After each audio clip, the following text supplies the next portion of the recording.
Hello, y'all. Just getting the stream up, everybody. I have some things to do here because I have some surprise for you, but surprises take time, don't they? All right, give me a second.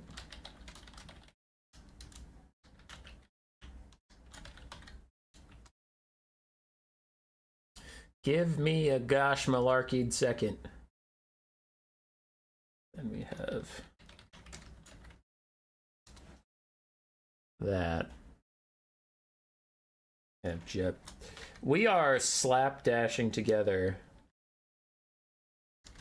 ourselves a bracket as best we can because I just got home from work and sometimes life is tough.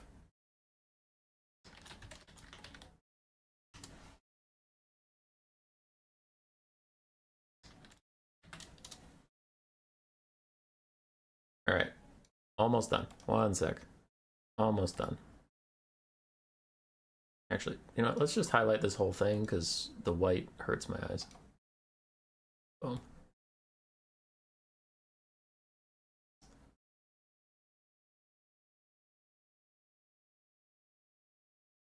Okay. I'm just letting the stream fill up. It's all fine. Everything's fine. You guys are fine. Calm down. Calm your bodies.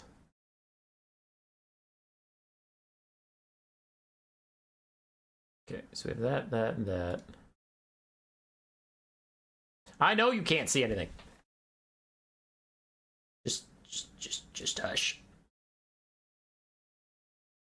Okay, hello, friends. Things to do here. Cool, my mic works. How do we want to do this?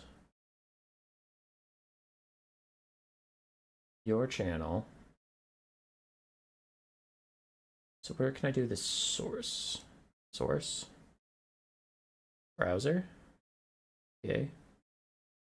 Nope, cancel. Nope, don't do that. Nope. Oh my god! Sorry. I'm learning a new software, but it'll be worth it, and I am so sorry for everything that is wrong here. Display capture. That display, sure. Okay, so let's take a look at something real quick. What was the last thing I just did? Live streams, right? Live. So let's take a gander at the absolute chaos. Modded replays. Oh hey, it's an advertisement. I love those. I love advertisements happening right now. Boom. Alright, look at that. Look at that replay. Set's a little blurry here and there. It's looking pretty good overall, but it's a little blurry. Overall better, right? Overall it's better. That was a stream from the other day. Still kind of like, it's got that little blurry sheen on it, but it's looking better. Looking better. So remember that as we go over to game capture. Now how do I make that? Oh, that's how you do that. Whoopsies! No, I didn't mean to hit continue campaign. Fuck! No! Oh, I'm a disaster. Whatever. It's fine. Everything's fine. We're still waiting for people to gather before we start casting the playoffs, otherwise people will miss it. We don't want to miss it. I guess we're loading Gelt, and that's fine.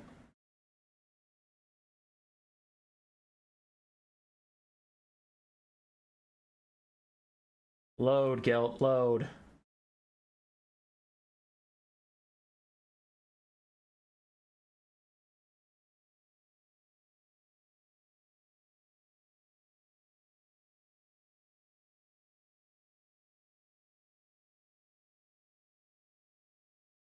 Hummus is now a campaign streamer? Unfortunately true.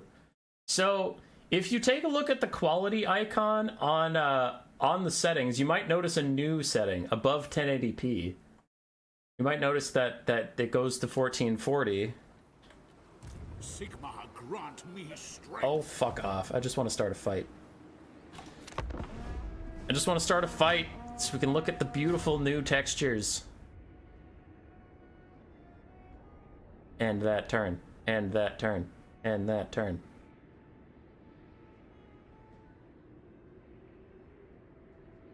I also had to make a playoff bracket first. It is a joy It is an absolute joy to have to host a tournament and figure out a new streaming software all in the couple minutes you get as soon as you get home. So be it. Angry Gods, fuck you. My knowledge is yours. Fuck you. Fuck you. Fuck you still.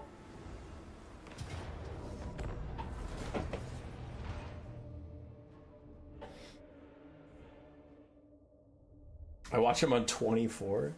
On 24.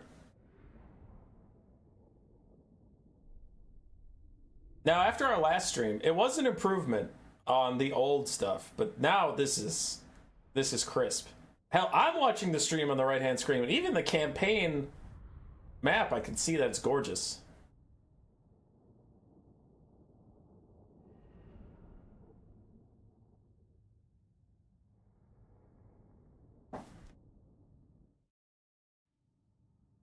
King Hakor. Look at how pretty it is now! Look at it! It's the prettiest stream now!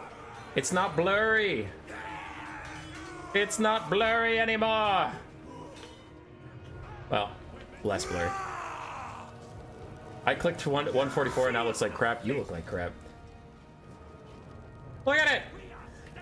Notice the improvement in quality! After 3 years of streaming! We have finally caught up to everyone else in the streaming world. It looks so much better though, come on. I worked really hard on this. Alright. Get out of here.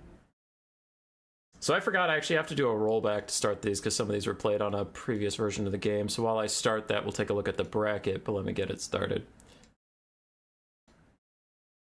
I've also stalled for as much time as I can. At some point, people are going to have to figure that out. Where the hell is my rollback? High priority, update this game, better than those background downloads. Create a backup. Where the hell? There's my rollback. Okay, rollback to 5.2.3. There we go. Alright, so while that's loading up, let's take a look at the bracket for tonight. Add location, source.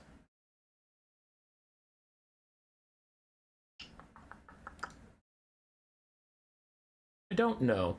Ah! My god! Alright, well, it's there now. Boom.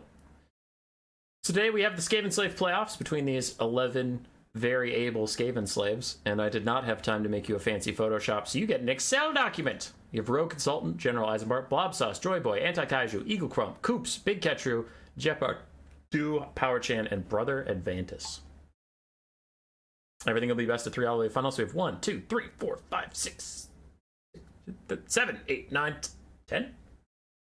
10 best of 3s to get through tonight. Should be good. Should be fun. Should be fun. And my Warhammer is working after I updated it, so let's just get back into that. I'm not playing with shit. Disable mods. I unsubscribed from those mods. I don't recognize them as real.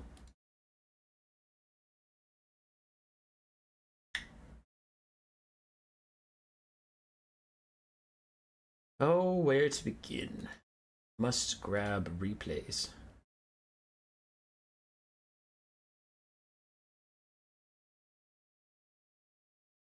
Technology from 7 years ago today. Hey!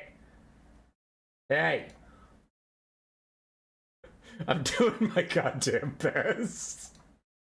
Okay? There's a lot to go through as soon as you get home from work. Playoffs. Sort by name. And I need all the Skavenslave playoffs. All of them.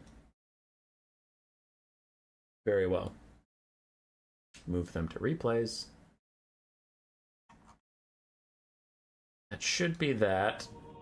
Now, how do I set up a blocker with this damn thing? Add source media image? Okay.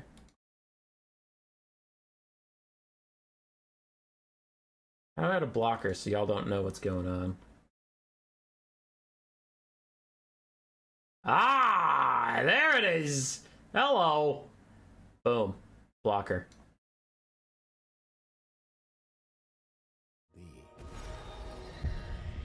Alright, let's get into it.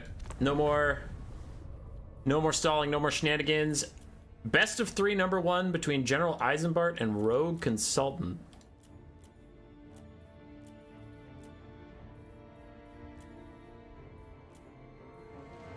It should be the case. I think I'm on the right rollback, but everything says I'm not on the right thing. We're gonna find out. We're gonna find out today. Boom.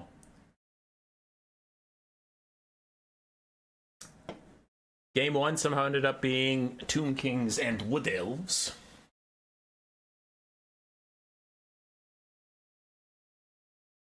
How did Tomb Kings and Wood Elves end up being Game 1? I suppose Tomb Kings are a strong faction now, but he didn't take any of the units that make them so crazy strong. Alrighty, for the Tomb Kings build, we have 4 Skeleton Horse Archers who are already getting assaulted in the Vanguard. Arc in the Black, 1 Screamskull Catapult, 2 Shopty Greatbows regular, a bunch of Nakara Horsemen, Tomb Guard, and Skeleton Warriors for the front line. On the Wood Elf side, we have a bunch of Skirmish, Deepwood Scouts, the Hawkeyes of Jakira, Glade Riders, and then Glade Guard with Starfire Shafts, 1 War Dancer, Eternal Guard front line, actually 2 War Dancers, and then a Lowick Trickster, Azrai Spear War Dancer, ROR with Dreicha up front, Pit of Shades, and Melkoths.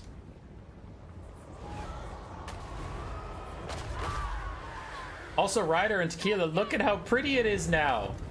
Look at how pretty the stream is. We did good now. This all looks nice. We did a good job.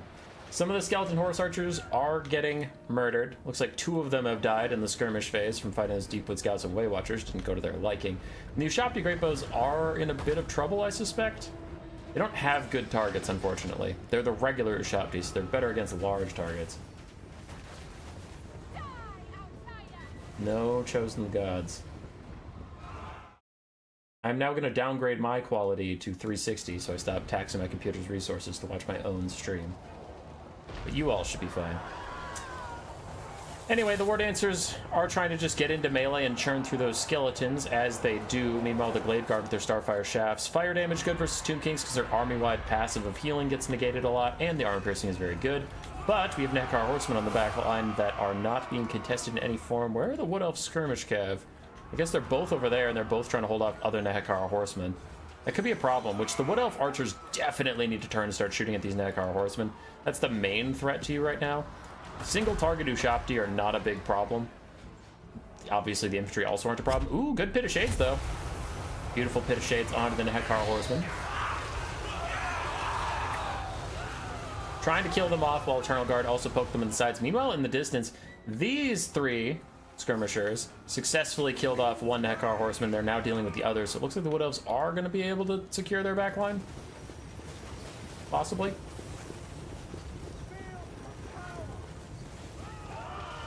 They're trying. Other Nakar Horsemen crumbling down, and they're so low they shouldn't stop crumbling, so I doubt they'll be able to take out any more archers. So for the Wood Elves, you should still have 3 Glade Guard perfectly able to keep fighting while a Skeleton Summon does try and stop them. You also have 3 Elite Skirmishers. Once again, they're under attack by the Nakar Horsemen, but they're so critically wounded, I doubt they'll even get that much damage out onto the Deepwood Scouts before they die, and there they go, they died.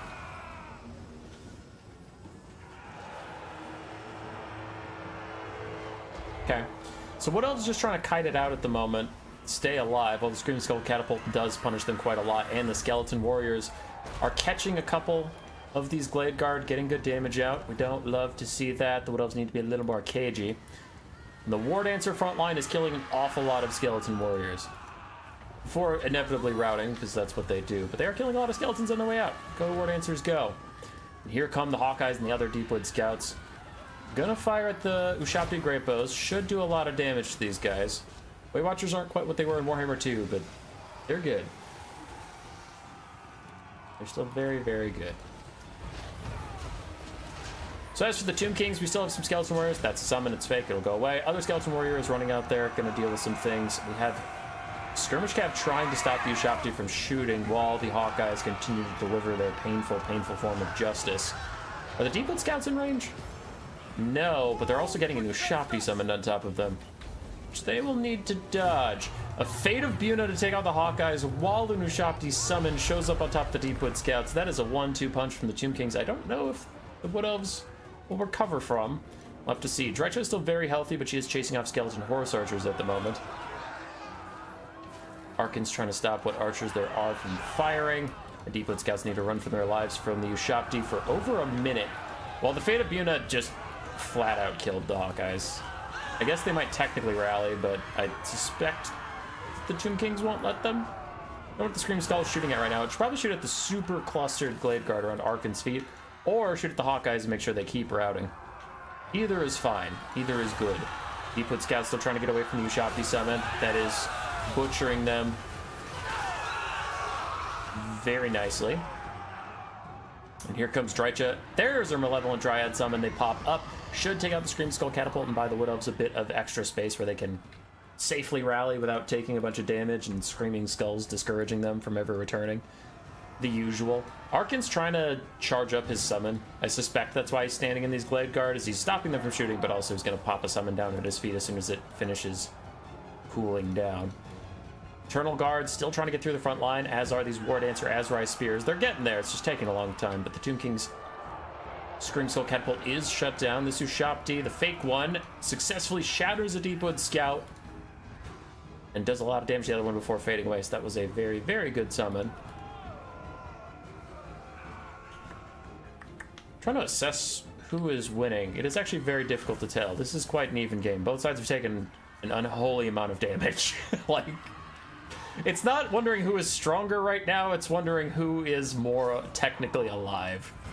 As these Glade Guard have just been fighting Arkin this whole time, and they're not even trying to retreat, which I find alarming. They should definitely be trying to get some space somewhere.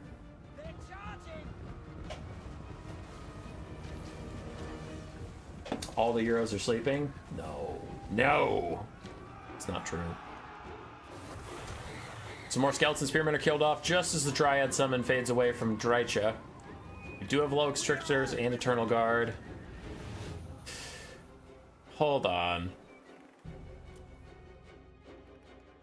Okay, they're moving. I was like, is this one of those things where I'm on the wrong beta patch and this replay isn't real? But those low Extrictors started moving. If they stood still, then I was 100% on the wrong patch. I would be so mad.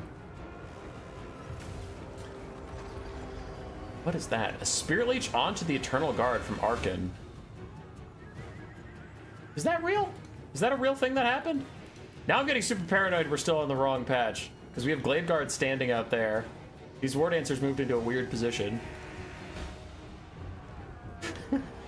What is real? Now!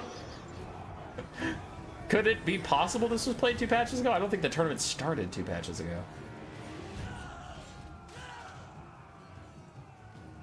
I don't know.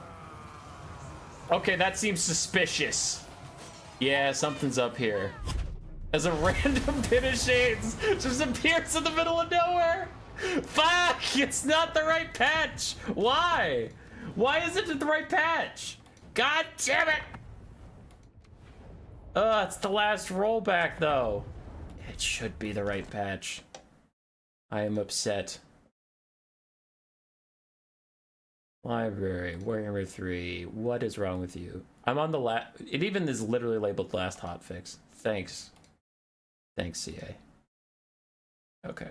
Last hotfix, last patch, last release, last update. It shows the triangle thingy. That's super unreliable though, Tequila, because sometimes that happens just if the replay is in a different language. It says it's from a different version of the game, which is not helpful.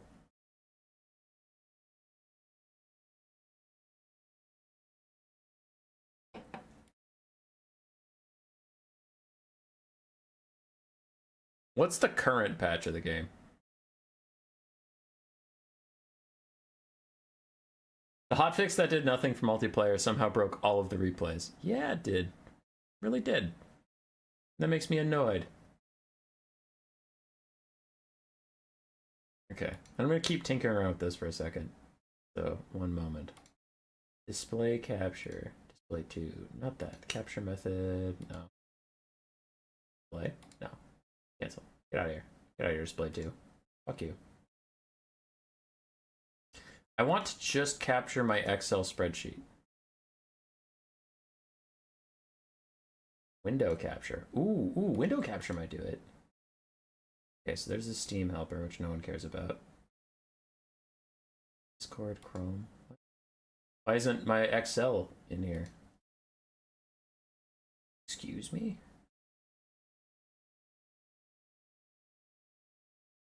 Microsoft Excel does not count as a window to you, you bastard?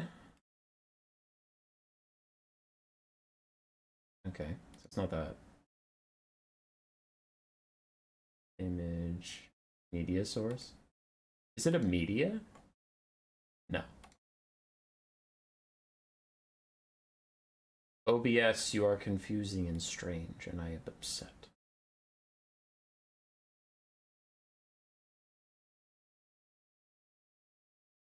Why aren't you a window? Here, what if I do this? Are you a window now? The game's just updating, so there's nothing I can do about that.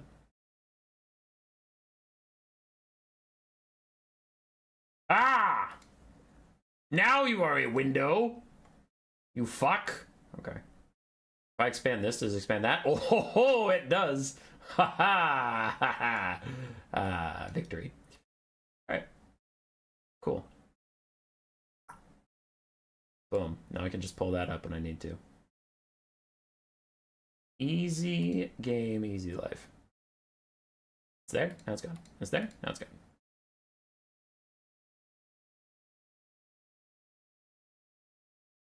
Wildermyth stream. Why Wildermyth? What happened? Oh yeah, it's a game I'm updating. Yeah. This one probably on 5.2.2. Really? That's not an option I saw in my Warhammer. Hold on. I can take you with me, can't I? Well, it's not that one. So in the betas, I see last hotfix. So if we turn on the display capture, drag it to the top. So the betas, I see last patch, roll back to 5.2.0. Other than that, I see 5.2.3, and that was the one I was on, 5.2.3, and it wasn't correct. I don't see 5.2.2. Did they take it off the listing? Which, if so, we might be doomed.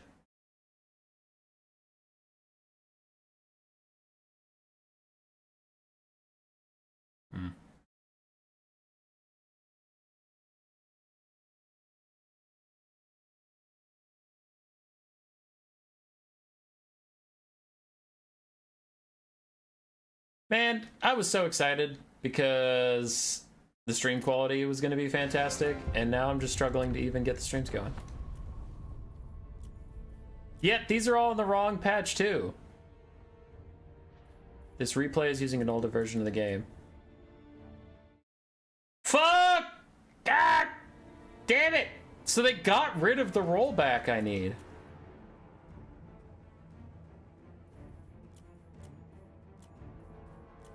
It seems unlikely, though. 5.2.3... Here, can I even load one of these? 5.2.3 doesn't make any sense.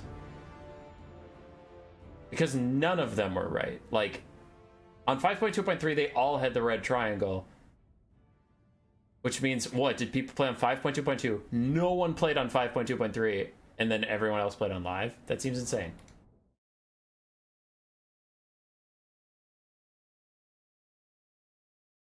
You think they fucked something up because 5.2.3 is listed twice somehow, yeah. This is 5.2.0, and it didn't, like, crash my computer. But it's definitely not right. Okay, I don't know what to do. I'm scared and alarmed. 5.2.3 was only, like, one day, to be fair. I mean, I guess, but then don't delete 5.2.2. That's my rollback, man. Fuck. Okay, so these are all going to be broken. I'm just watching this one at ×3 speed to see if like units fuck off and do nothing. Because it would be weird that an older patch would work, like older than the actual games are played.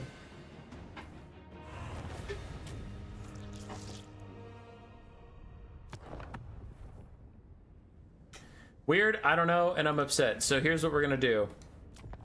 Because it's the only thing we can do. We'll go to live, and we'll only cast... We'll go to live, and we'll only cast the games that are on the live patch, as much as that sucks. But this stream's already 30 minutes in, and I haven't cast any games, so we gotta do something.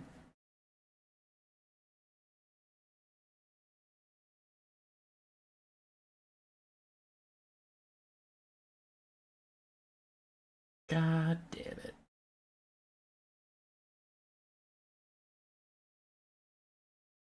Why did they get rid of my rollback? Why? Why? Leave the rollbacks alone.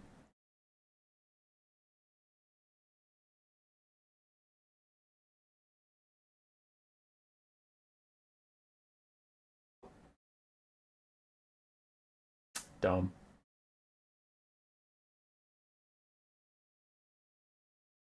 Also, if it's not the right version, stuff gets funky. Yeah.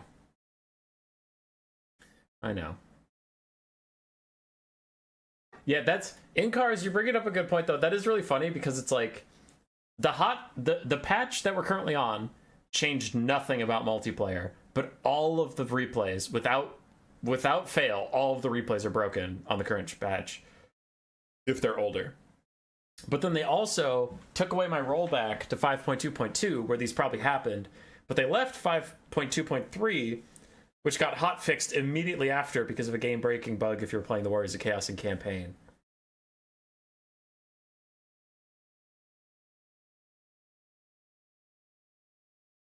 Damn. Alright, once my thing updates, the rest of the stream will be pretty smooth because I'll be on the live patch and I won't have to switch.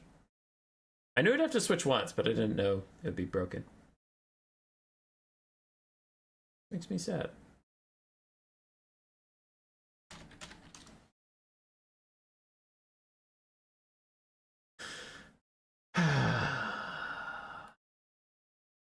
Now I'm sad boy, yes.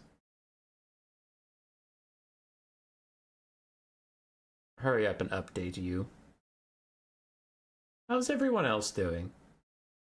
Hope you guys are doing well.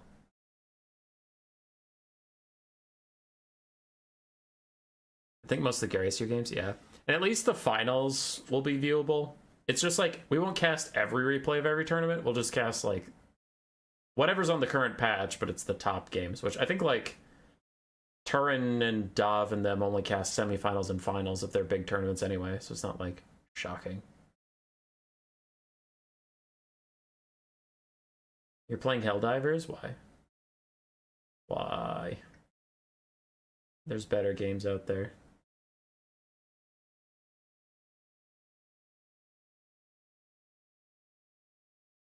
Boom. So I'm gonna put the blocker back up. We have like 10 seconds till I can launch my game again. And then I need to figure out what games we're casting.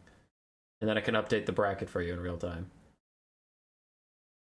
In 3D!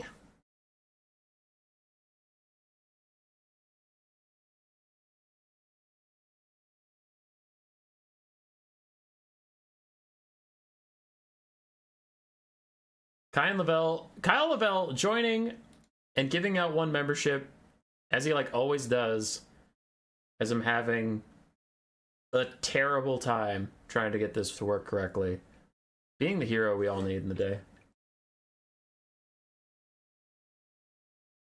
Hot tub. Yes. Lucy? Lucy got a membership? That means Lucy's here.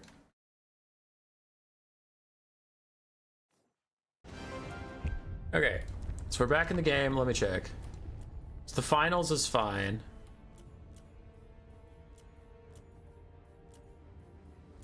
Number 1 is fucked. 2 is fucked.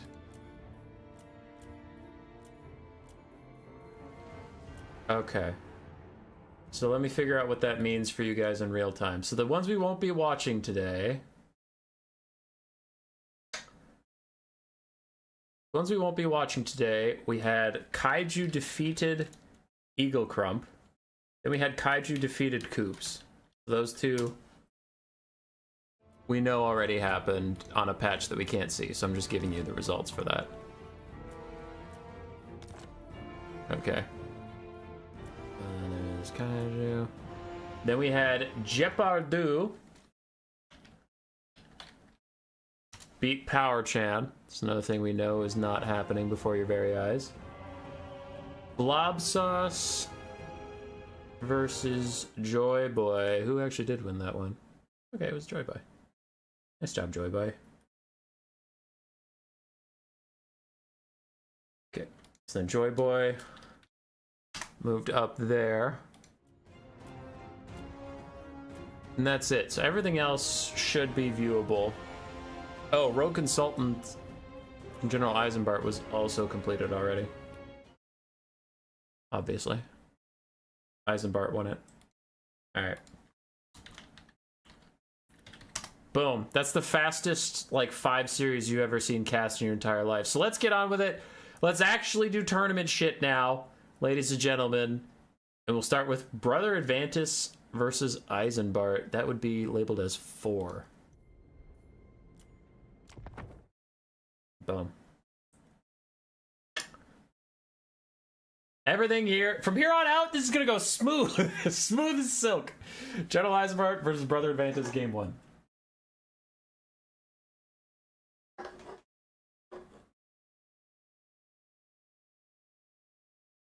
Can you draw a depiction of each game that was played you can't cast? I don't remember how the games went. I didn't watch them. I just asked the players who won.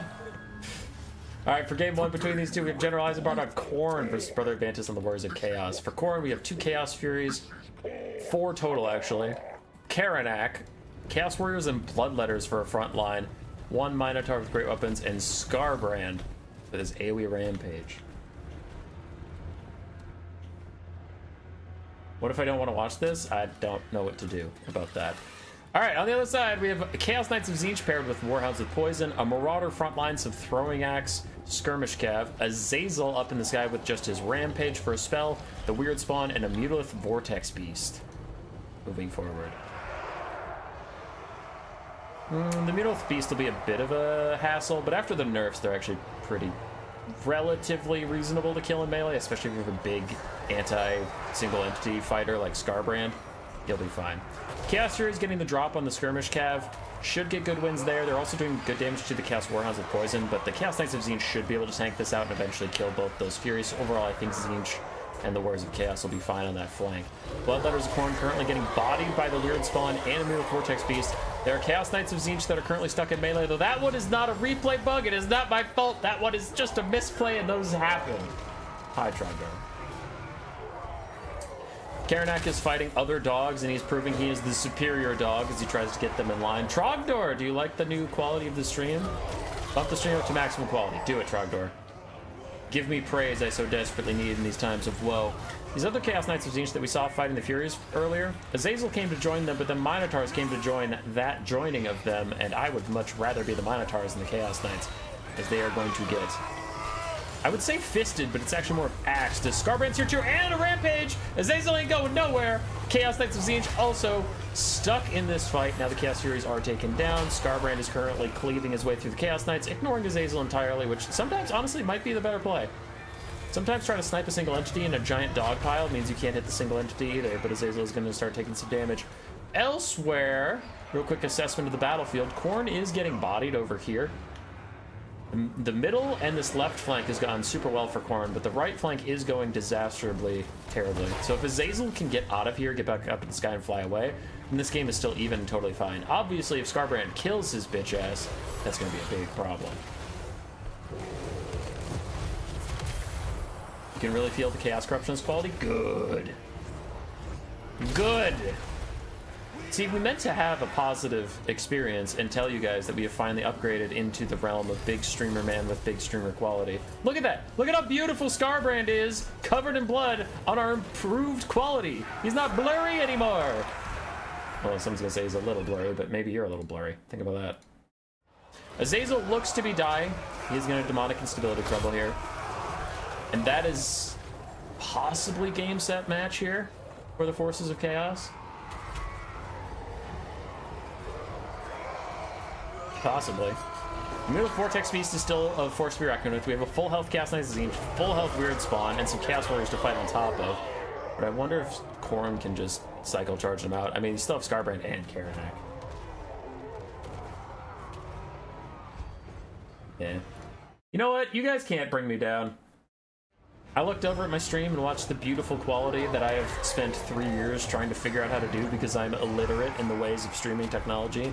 But we got there. And I'm happy. You know, the Vortex Beast about to get flank attacked. Scarbrand's running straight at him. What do we have here? Wounded Prey, so just a bit of a debuff. Scarbrand's probably going to rampage him soon. Not that that matters. The Vortex Beast kind of just wants to take whatever fight at this point. Those Minotaurs are going to be a problem. All of the damage of the Warriors of Chaos that's left is large. Those Minotaurs are going to die happy. Chaos Knight's trying to surround Scarbrand. Scarbrand pops his rampage so nothing can run away just as the Minos charge in sideways. I'm thinking this is going to be a fat Khorne dub. I just don't see how Chaos can do it. Because the Mutalith is going to get murdered here, and then nothing else really matters too much. It doesn't have the anti-large it used to. It can't, like, duel Scarbrand. Scarbrand can legitimately kill everything left on the map. So can his Minotaurs, of course. I love these Chaos Warriors of Khorne just over there in the trees, in the background, chilling. Vibing.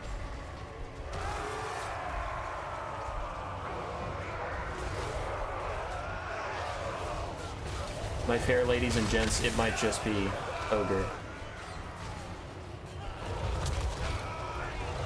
Army losses will take quite a while to come as we have Chaos Warriors and Chaos Knights that are pretty healthy. The Weird Spawn are literally unbreakable, but we have Furies in the distance that do need to be rallied. That's not a replay bug.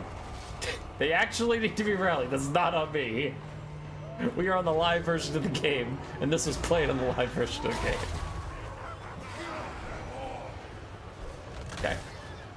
As we're getting into a slow grind with no hope of victory, I was going to say fast forward, but actually Karanak's taking a lot of damage. Scarbrand's missing a third of his HP, and we do have Chaos Warrior support next to the Weird Spawn who are armor sundering down Scarbrand.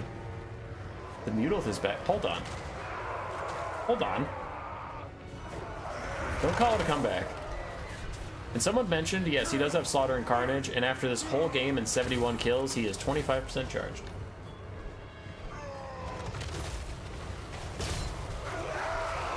Meow Meow deleting key folders and getting wrecked. Definitely real. Not a meme at all, as we watch Scarbrand just dance through his enemies. I get a text message and I'm being assaulted by a kitty cat. So a lot of things are going my way.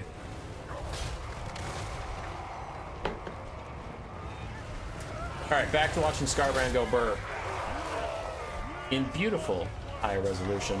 Another rampage. Is it a Sword of Khorne angle? I haven't seen a lot of horns of Khorne or anything, so as far as I know, there is a sword. Sword of Khorne doesn't do that much to cavalry, but hey, why not? Do it. Do it. Do it. It's my favorite ability in the whole game. Just fucking do it. Beautiful Vortex Beast is currently losing to some Chaos Warriors in the distance while Scarbrand continues to kill Chaos Knights. The Furies have been remembered. It's not a replay bug. It's just Furies being forgotten. Karanak is actually going to die to the Weird Spawn, but he's taking him down with him, and that is huge because they're the big unbreakable part of this army. Keeps the bounce power. Nice and annoying. Did Scarbrand use any breath attacks? No. No, I didn't bring them. They're expensive. Mukau Riot.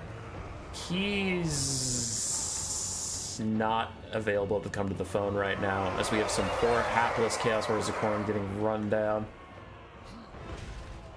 Go on, noble warrior. Fight to the end of your days. Don't rout, you little bitch. Alright, he's shattered. Okay, I'm gonna times 3 this because this is super over at this point. Sword of Khorne! It didn't even fully hit the ground for the army. Army died. Game 1 goes to General Eisenbart. 4,400 damage value on Scarbrand. His frontline did okay. Karanak did okay. Minotaurs did fine, but it was the Scarbrand show. Brother Adventus.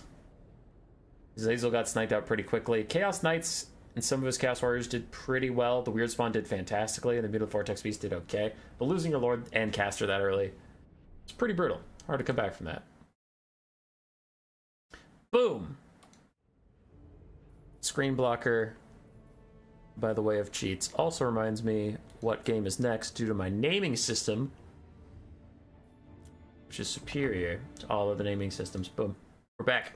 Game 2! Or is it the final game? Game 2!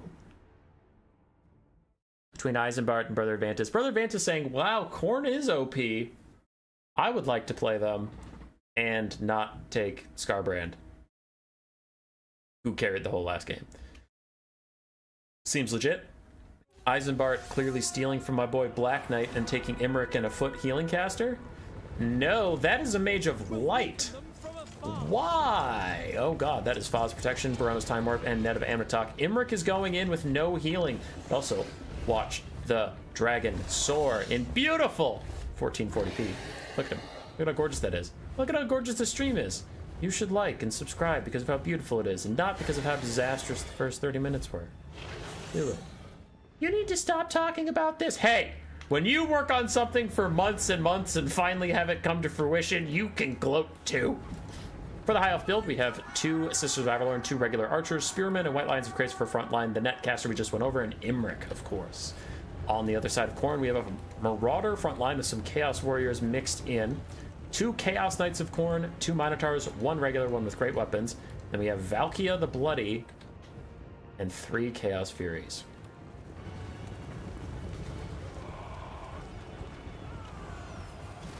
Imric mono cav build because elves are dirty animals. So the High Elf archers are trying to peel for themselves from the Chaos Furies. There's no Dragon Princes to come sweeping in and save them. And that could be problematic. Chaos Furies of Khorne do have insanely high weapon damage.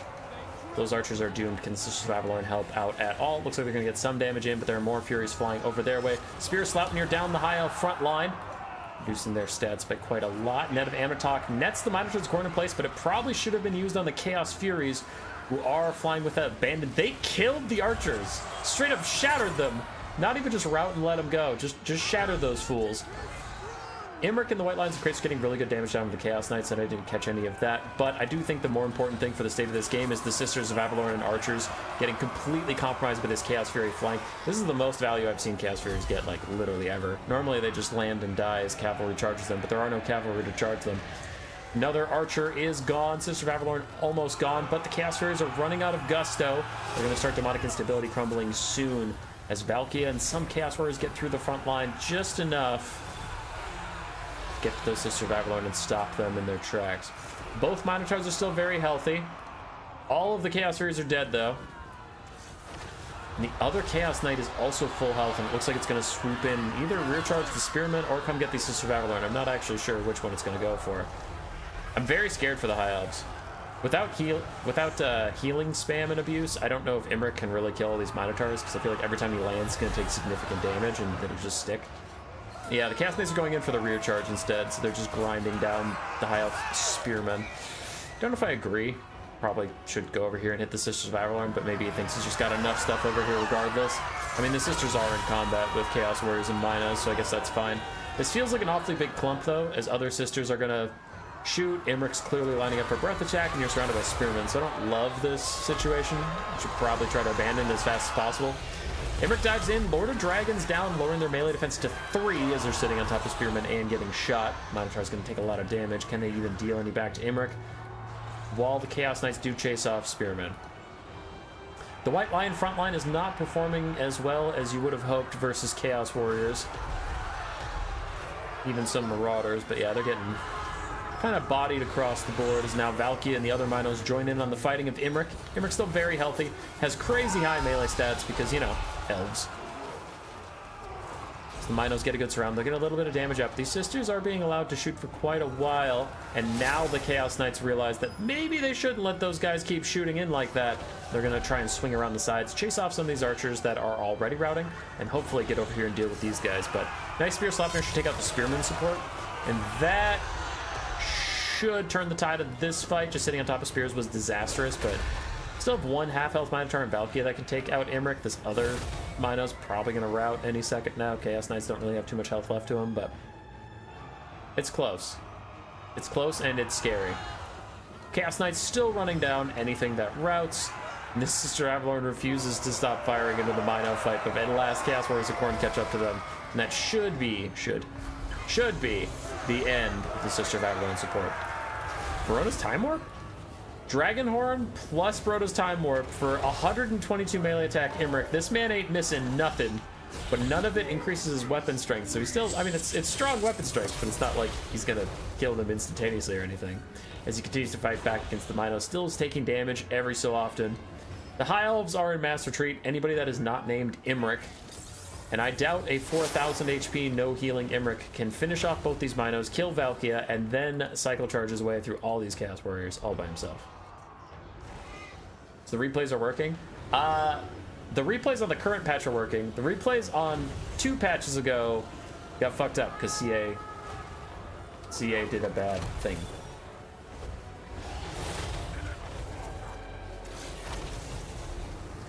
Only the more recent ones. Mage of Light looks like she is going down. Imric lost 1,000 HP. There is army losses. It'll be 1-1 going to game 3. You're killing me, Javi? What? What? How would I know that CA would delete the hotfix I needed to stream my tournament because they released a stupid hotfix that didn't do anything? Bastards. Yeah, the White Lion front line just didn't do what General Eisenbart needed them to do. They did okay, but not, like, amazing. So then Khorne got through the front line to compromise the archers. That was tough. Oh, streaming on football days? Wait, which football? Real football or bad football? See what I did there? Because depending on which football you like, it could be either one. Anyway, Minotaurs, Chaos Knights, and Valkia got good value. Chaos Furies also did pretty well. Marauders were around. They helped out. The football is lame. No.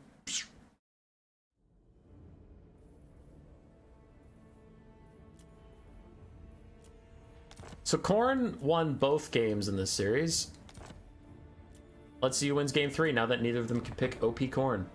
The final game between these two. General Eisenbart and Brother Advantus. Norsca and Lizardmen. Lizardmen going with deciding to remedy his error of not bringing a healer for Imric. He's instead bringing a healer for 3 large dinos.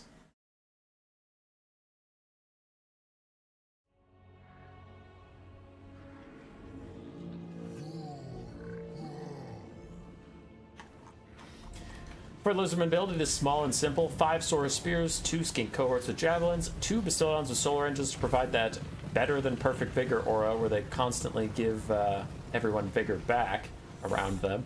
And they have the fire damage, magic damage debuffs, and they have the regular debuff. But we have the Shredder of Lustria with its -8 leadership aura, a Salon Mage Priest of Life with Dwellers Below and Earthblood. Oh, Dwellers Below, not even regrowth. Daring today, I see. And that's illegal. It's too many single entities. Yeah. The Salon recently got changed to a rare single entity, so it's like the Dread Saurian and stuff, so that is for RSCs. But it's too late to change now, because this happened weeks ago.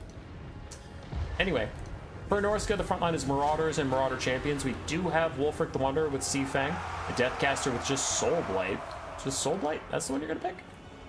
3 Skin Wolves, some Marauder Hunters with Javelins and Throwing Axes, then the Cold Voider. Looks like he wants to use Soul Blight for the AoE Armor Shred, and then throw a bunch of Javelins and stuff at it, which makes sense. As the Shredder straight up kills, is that a champion? That was a Marauder Champion that the Shredder just did that to, because of the collision attacks it got on this most recent patch. It just murdered an entire Marauder Champion. Just no big deal. As the front line is breaking. In come the Skin Wolves, in comes all the Throwing Axes though, and now you can see Shield Breaker plus the Armor Sundering is doing a number on the Shredder of Lustria as all these Javelins are lighting him up. There is no regrowth to save him, it is just an Earthblood Overcast, but still an Earthblood all the same. The Shredder is still routing off the Skin Wolves with the Saurus Spears he's standing on top of. He is winning the fight. All of the Skin Wolves are routing, but man, the Shredder is getting absolutely fucking murdered. Oh my god, he's taking so much damage.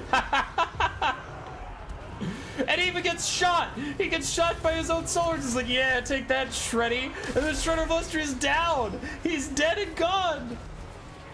He's shattered. I mean, you could heal him if you wanted to. But yeah, no, he is completely gone, and he lands on one of the Bastillodons that betrayed him. A disaster for the Lizardmen, but they bring it back with the Dwellers Below on 2 of these pesky ranged Norscan fighters, while the Cold Voider lands on the Bastildon Solar Engine. It looks like Bastildon is actually going to try and take that fight to him as Saurus surround Wulfric and these other Marauders. It is a chaotic fight as the Slaanesh enters the backline. He is the backline disruption piece now as javelins pelt him in the face. He's getting dragged down. And the Skin Wolves are in, going to surround the Solar Engine, try and claw at it. Kind of claw ineffectually at its sides because its armor is so thick, but those Marauder Hunter Javelins, man, they're the real winners for how to take out large things, as even the Slaanesh is dead. He's now surrounded by Skin Wolves, so probably right off. And with no healing, with no big dinosaur, you have to think Norsca's just doomed. I mean, not Norsca. Why would Norsca be doomed? You have to think the Lizardmen would be doomed? Saurus spears are closing in on Wulfric. Now he is on his horse. Their spears do spear things and actually do a lot of damage to him, but there goes the Slaanesh for real this time. No healing, no leadership, no buffs, but you can still blind Skin Wolves, which they hate.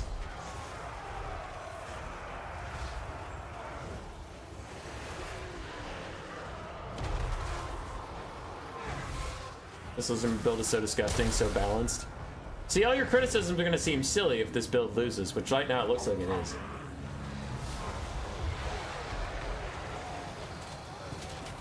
Anyway, Saurus Spear's getting hit in the back by Marauder Hunter Javelins, then they tear out away from the Cold Voider that is going to get back in this guy while Wulfric continues to slap at fools. I wonder if he's going to try and keep these Saurus routing, which they're terror routing, so they will just rally, or if he's going to use this time to try and fight the Solar Engines. This Solar Engine's still fighting Skin Wolves. Skin Wolves not getting too much done to it. There's a nice breath attack down from the Cold Voider to make sure that these Saurus think about their lives and what they've done as they march forward. But I mean, Norsca's got this, right? Skin Wolves can chase down any of the Saurus that route. I mean, they should be doing that, but they're allowing them to rally. Hey, Skin Wolves, go. Alright, he just FFs. And that'll be a win for Brother Advantis. Moving on. Good job, dude. Good job. I'll admit, I was skeptical. But, ooh, look at those values. That's insane. That is absolutely insane. Good try from Eisenbart, but the big dinos just made big old pin cushions. Let's get the blocker up before you see things you shouldn't.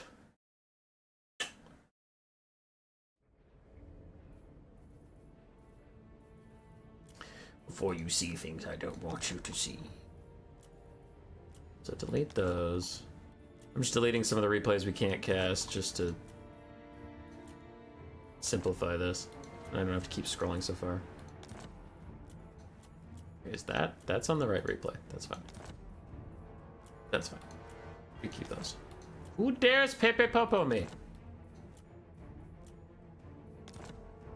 Alright, I'm gonna update this thing now. So General Eisenbart was defeated, so it was Brother Advantis who goes on to fight Jepadu. You know that. Now we need Big Ketru and Joy Boy. Found it. Big Ketru and Joy Boy, who gets the semifinals to fight Kaiju.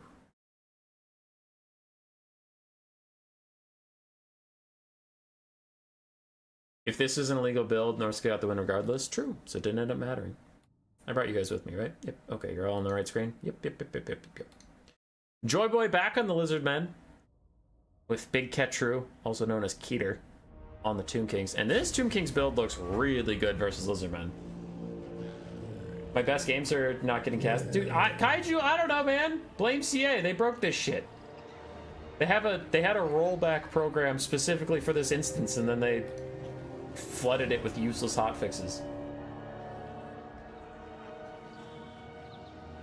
Anyway, I'm very worried about this Lizardman build, but let's cast it quick before it's dead. We have a front line of Saurus warriors. Most of them have clubs. A couple have spears, but it's like 8 Saurus total, which is an insane amount of Saurus warriors. 4 skink skirmishers. We have a regular Stegodon. Slaanesh Mage Priest of Fire with Burning Head and Fireball, and that is it. For the Tomb Kings, 4 Skeleton Horse Archers. We do have a Chosen of the Gods Ushapti Great Bow ROR, our regular Ushapti Great Bow. The Sphinx of Usef plus Cetra the Imperishable also on his Sphinx, and then Skeleton Spears and Tomb Guard Halberds. Now here's my issue, is the Sphinx has recently got a bunch of updates that help them with their collision attacks and cycle charging. So if your plan is to take an entire build of infantry to kill them, they are just going to cycle charge you to death, so I'm super worried. How many of you casted so far? That was the first best of 3 that went off without a hitch.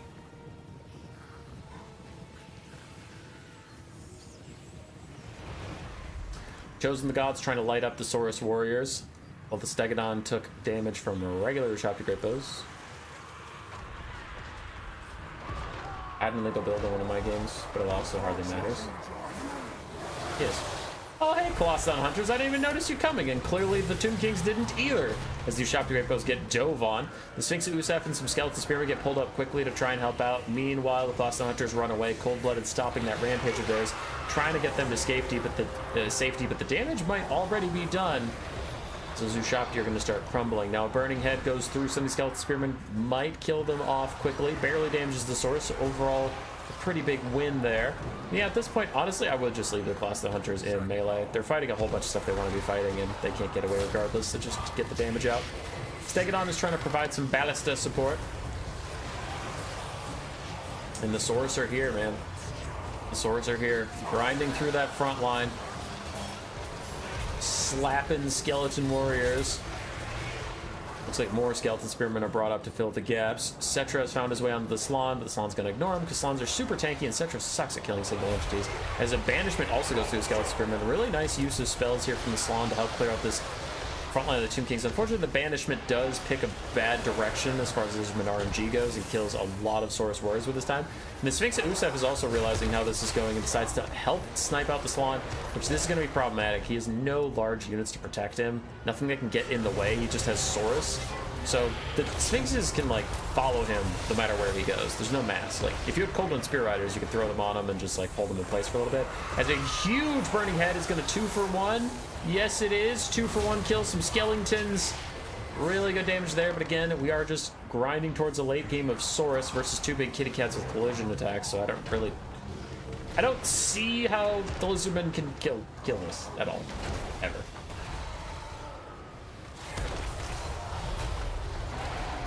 Slann is getting killed off by the Sphinx Usef. It should chase him off and finish him pretty soon. Bounce power is heavily against the Lizardmen because they took a lot of damage, but also they lost their Slann thing.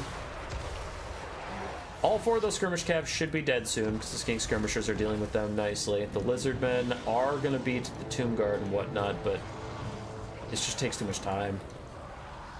I mean, they caught some of the Ushopti. But who cares? It's the Sphinxes that need to win this whole thing, and they still have 2 halberds they can rely on in the late game. You know what, Amenethus? I think you're lying and full of shenanigans.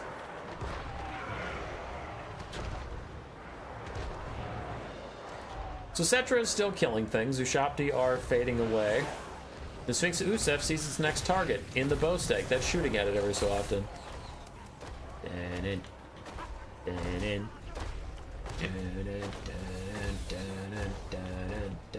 Cetra needs to pay more for the cat. I don't think so. I mean, Cetra on the cat is still worse than Arkan in my opinion. I think the regular cat and the Sphinx of Usef probably need some cost increases or just need some nerfs, but Cetra himself on his cat is fine. I guess he's better than fine. He is strong, but Arkan's still better. Cetra Chariot should have moving as good as Sphinx. Yeah, the Chariot for sure needs buffs. I would agree with that. So Cetra's trying to hunt down the Stegodon. We'll see how well that goes for him. The Sphinx would be better suited to this task, but it looks like that is not going to be the case. Saurus are continuing to chase down the Chosen of the Gods. Only cat that feels bonkers is the ROR, in your opinion? Yeah, you mostly have to kill it at range. Killing it melee is pretty tough, which is why the all Saurus build is suspect. Cetra gets the Stegodon to rout. He's going to try and finish it off here. It does only have 32 melee defense for his 40 plus a 64 charge bonus. And he instead just charges down some skirmishers. Going to leave his skirmish cab to deal with the Stegodon. Bounce power is getting worse for Lizardmen. I definitely agree. Cetra struts. Look at him strutting. Oop, he's getting shot. He didn't like that. Didn't like that one bit. Saurus Warriors continue to fight with Tomb Guard in the distance, but the Sphinx of Usef is getting away. Free and clear, no real problems there. Doesn't Cetra's Chariot have Glorious Charge now? Yes, but it's still a bad unit, so doubling its charge bonus doesn't help it not be a bad unit.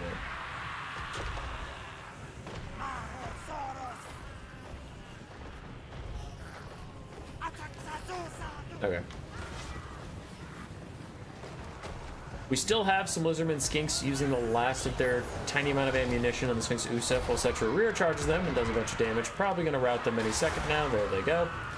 How are these other Saurus doing? Finished off the U-Shop to Great Bow ROR. But they're all looking pretty low. All looking pretty sad. Still have a couple skirmish cav, not with a lot of ammo, but I guess they could chase things off that are already routing for the cats. The Tomb Guard halberds did get ground down from fighting too many Saurus Warriors all by themselves. There's only one real Tomb Guard here to support. That should be plenty if the cats play around it and actually charge it to death. Force Archers are remembered, coming back now to chase some things off. One of the Saurus is dead. I'm gonna play it at ×2 speed, as I think you know how the rest of this game probably goes. Unless Cetra decides to just stand still in Saurus Warriors, I think he's just gonna cycle charge his way to victory. Boop. Cetra, come back, don't overchase those. Sphinxy, come back, don't overchase those next to the halberds. There you go. Boop, boop, boop. There's armor losses. Yeah, he had nothing left that could deal with the Sphinxes. So, they're just gonna be woo woo woo. Just want to say you, watch you fall asleep, gonna work tomorrow. Do up for the great content and amazing videos. Hey man, you have a great night.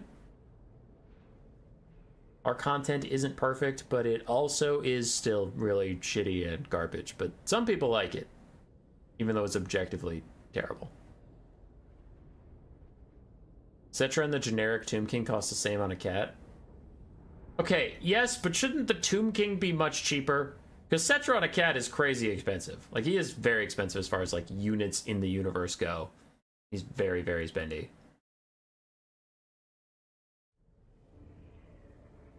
Cetra is not a cheap boy.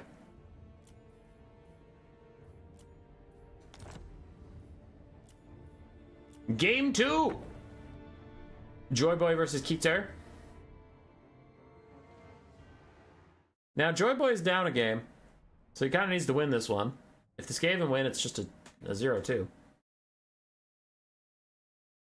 Slann, with no slaughter and carnage, loses 2 games in a row. Coincidence? Yes.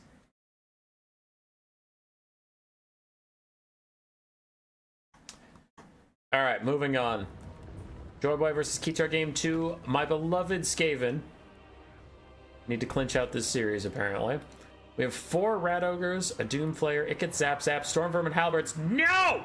No! No! I made a whole video about this. Has it come out yet? It hasn't come out yet. I did make a whole video about this, but only people who pay me money can see. Don't put your fucking halberds in the back. Why are you doing that? Stop it! I hate it so much! Why are you paying so much money for halberds? Why? Your opponent could just ignore them! Put them in your front line so your front line doesn't break if you're gonna bother paying for halberds. Don't put them in the back! I hate it in the back.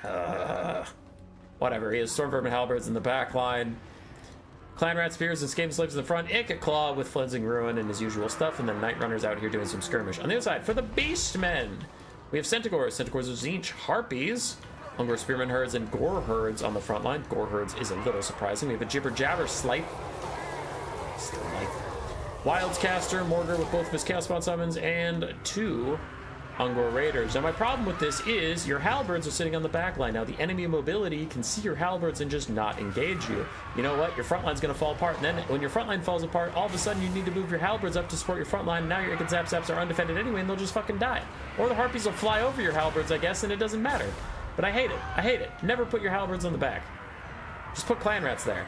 You know why? Because still Centaurs don't want to charge straight into Clan Rats, so they'll still avoid it, but then your Storm Vermin halberds will be up here doing something. Look at this front line. Look at it falling apart. Now you get attacked from the front and behind. I hate it. I hate it so much. Stop putting elite infantry in the back. It's useless. Anyway. Cleansing Rune onto the Jabberslaith already did do some damage, but the Beastmen are sprinting straight through that front line. Oh no, the Cleansing Rune wasn't attached to the Jabber, it was just on the ground. Oof, that is a bit rough.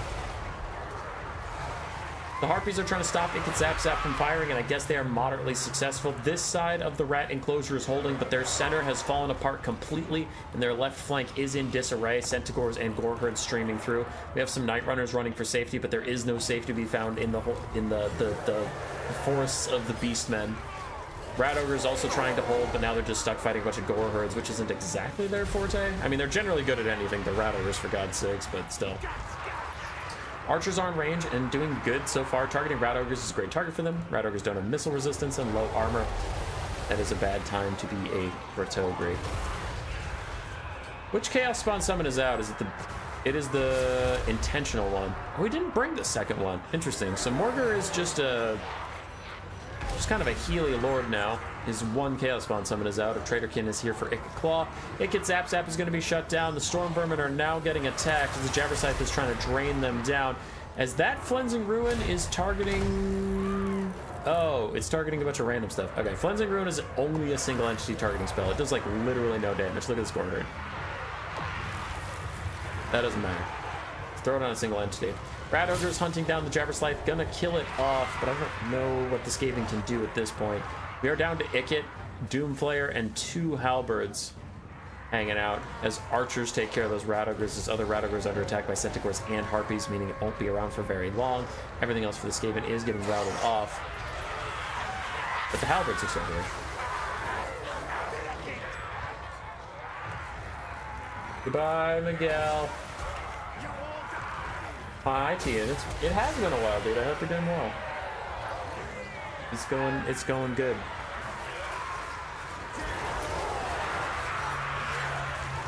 Morgur's just tanking it out as the Storm Vermin surround him, but since he is a foot character and rather tanky, they aren't exactly getting a ton of damage out on him.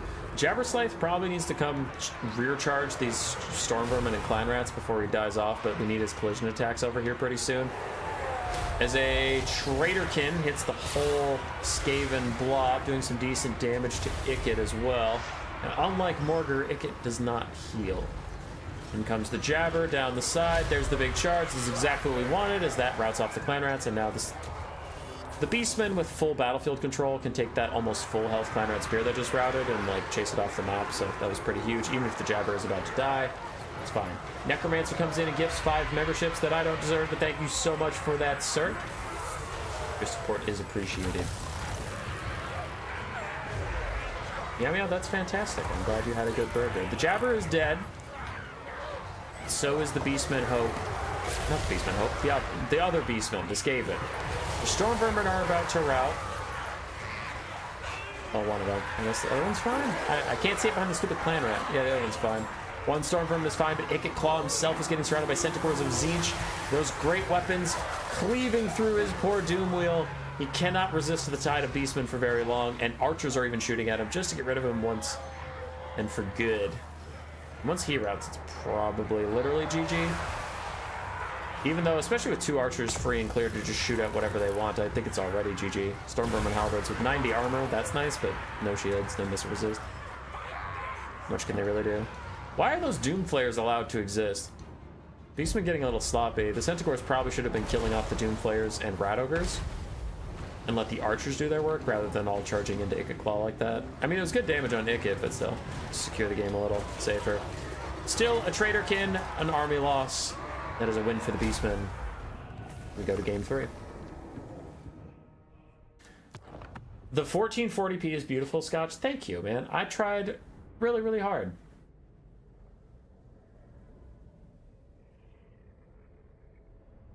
Well, now people can watch that video. Yeah! Yeah!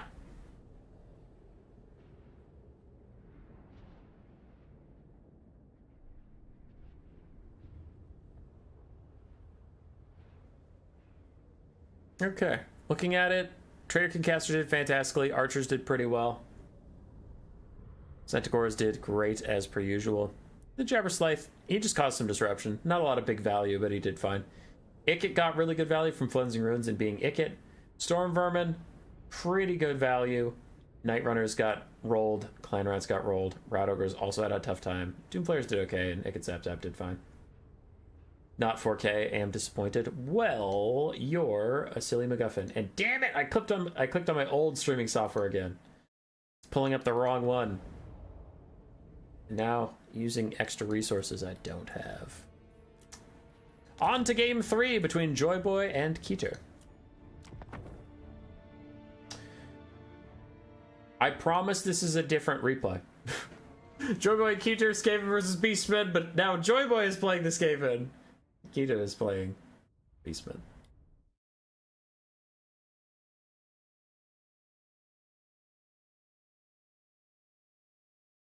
Everything I say is an attempt to get Human Boy to curse at me, meow meow. Then you are successful, because I always curse you. Which will advance?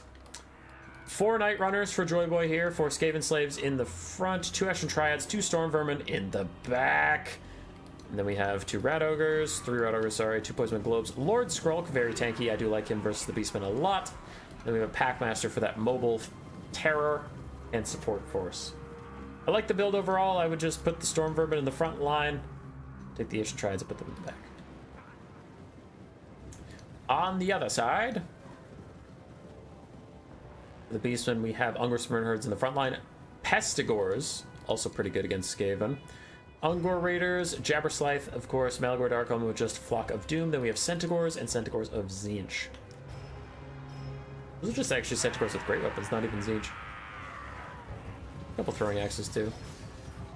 My main problem, I was describing it in the other game, but while the Beastmen set up here, why I bitch so much about these being in the back line is imagine you're a Centaur. You're going to come here, you're going to see Stormvermin Halberds, and you're not just going to charge into your death. So then you'll chill. But that money isn't in your front line either. So the Beastmen are just going to walk up in the front line, and we saw this last game. They're going to body your Skavenslaves so quickly that now your Poison Globes are under threat. So your Stormvermin Halberds will have to move up and meet the new threat. Now your back line is open, and now your back line's exposed anyway, and you just paid an extra 1,000 gold. What I prefer is Skavenslave spears or Clan Rat spears to defend your backline, because Centaurs still don't want to charge into that, so you're still accomplishing your goal. But then the Stormvermin Halberds are up front, so your front line doesn't break, and that secondary pressure doesn't come in. So I'd rather have a slightly weaker backline, but keep my formation intact, than to have an elite backline, and if your enemy just thinks to go through your front line, then your backline's fucked. So that's my reasoning. As we're just doing some skirmish and setup anyway. These Night Runners are overextended. It looks like the Beastmen see that, as Centaurs are going to immediately jump on top of them. Try and get some damage out before they can retreat. The Packmaster is coming, but there's not a lot of support for the Packmaster here. It's not like he has dogs and Rat Ogres running up to join him, so this actually could get a little risky. Now with the Poison Globes constantly a threat, you do need to worry about only taking fights outside of their range, as these Centaurs with great weapons charge back in. Still getting skirmished out by the Night Runners a lot, and the Poison Globes are here to cause a bit of a ruckus. Centaurs are overstaying their welcome. In the distance, Archers, one is walking into melee, but Archers and Flock of Dooms are dealing with the other Night Runners, but I am kind of focused on this flank fight, because if all these Centaurs die, then the Skaven just win the game. Centaurs are most of the army that was brought here. Poison Globes are in range, get decent damage out on the Ungor Swimmer Herd as Skrulk walks up with his Clan Rats. Looks like they're trying to shut down the Archers on the high ground, as the Ashen Triads are going to chase off those Ungor Raiders who did overextend before. The Centaurs are forced to just fall back because the Poison Globes keep walking up and threatening them, so Beastmen not loving how this is going on this flank. Need to figure out a different way to do it. Does YouTube use AV1 yet? I don't think so. How is Skaven with Stormvermin best? Skaven are OP. They're really, really strong. People don't believe me, but they are. Nice Pestilent Breath down the Ungor Raiders. Does a little bit of damage. So the Jabberslythe is trying to snipe out Lord Skrulk. Unfortunately, that is not his job. He's much better at infantry disruption than he is at actually sniping out a Skaven Lord. So we'll see how he does there. The Centaurs get past the Rat Ogres, and there are Globes not looking at them right now. Can the Centaurs take these guys down? I mean, these are great weapon Centaurs. They should be able to. As Globes start to run for it, they will get run down. There's only Skavenslaves in the area to really help out. There are Stormvermin Halberds in the back, but can they even get in range? We will see as Archers run up onto Rat Ogres. So far, the Skaven are doing a pretty good job, though, of keeping their lines kind of mixed and making it difficult to truly isolate the Globes. While the Packmaster did save Skrulk from the Jabberslythe briefly. Looks like that saviorism is over as he gets charged yet again. And in come the Globes, doing so crazy much damage to the Centaurs. Globes got nerfed for the damage they do to infantry, not Cav. They instantly kill Cav, it's insane. Storm Vermin Halberds finally getting their chance to do good work. Centaurs accidentally charge into them and stay a bit too long. One other globe volley takes out the Centaurs with great weapons. Skrulk is still getting sniped by the Jabberslav. And between the Jabber and Malagor, yes, I almost said Mortar. Between the Jabber and Malagor, I mean, if you kill Skrulk, you could cycle charge and terror out your way to victory, but losing all these Centaurs is such a desperate situation for the Beastmen. They are very not happy. There! Finally, the Jabber does what I wanted it to do and stops the globes for a brief moment. Does tear out them off. Instead of trying to snipe out Skrulk, it is a disruption piece more than a duelist. Those globes were allowed to get too much value, I'm afraid. 1,600 for them. Other globes are rallying and turning around to immediately fight the Pestigors again. The Centaurs are too damaged to do much chase down, so they can't even guarantee that the Skaven they've routed go off the map. And that's going to be a big problem. In comes another globe volley onto the Pestigors. Big damage. I worry. I worry for the fate of the Beastmen. If they're so good, how come you losing so much? What? I'm not losing so much. I've been winning plenty. They're S tier of the non-S tier factions. Yes. Skaven are honestly very bonkers at the moment if you aren't naming with your build. Yes. Anyway. Jabberslav continuing to charge through things. Looks like it's trying to get past these triads and get to Skrulk, but it does get stopped on its way by Storm Vermin Halberds. Instead, just bodies them for a quick second. As long as it keeps moving, it shouldn't take that much damage.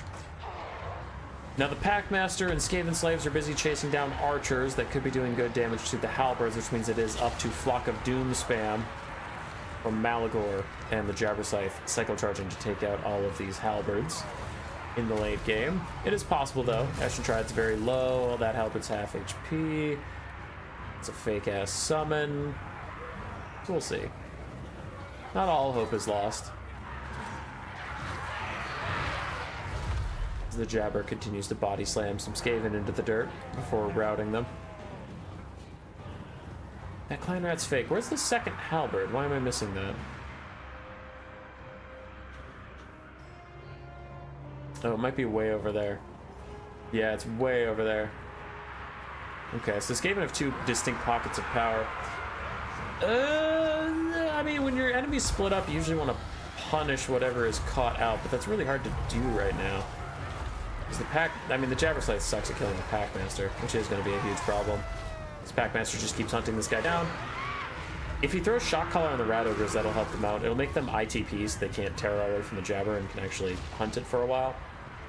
While Skrulk just kites away using summons to keep himself safe. How many summons do you have left, dude? You've been spamming those out. One summon left. Not that it matters too much. I really don't think the Beastmen have much of a shot here. The Packmaster is the big problem. I'm actually not even that worried about the Halberds. If you had just Malagor and the Jabber in infinite time, you could kill them pretty easily, but the Packmaster is going to be more of a problem. Malagor again tries to shut down the globes once and for all. I think this time he'll shatter them.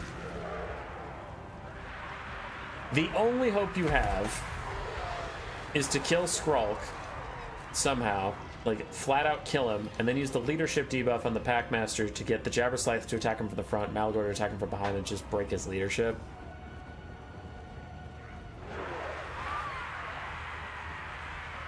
Is Nurgle still vulnerable to pointy sticks and anything thrown at them with speed? Yeah, Nurgle's not great. Yeah, Nurgle's not good. More Skaven routingness, more Clan Rats fading away, and Skrulk found his way onto the Centaurs and throwing X's, quickly cleaving them down and routing them. I don't know what the Beastmen can do. Hey, the Packmaster and his Rat Ogres got their fight! Please give the Shock Collar to the Rat Ogres. They need the melee attack, but they also really need the ITP. Do it! Do it! Alright, that's GG. Joy Boy will advance.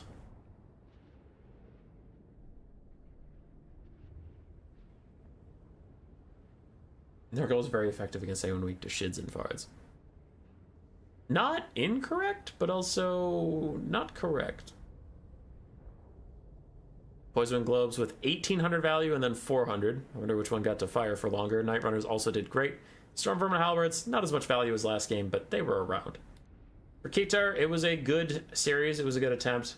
I just need a different target prioritization from the Jabberscythe in that last game, and I think he would have been fine. It was a good build. I just think there were some issues.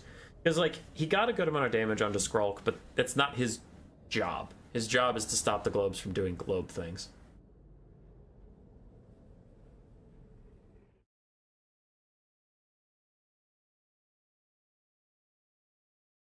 Super old guide to better visuals. But Jep, my visuals are amazing.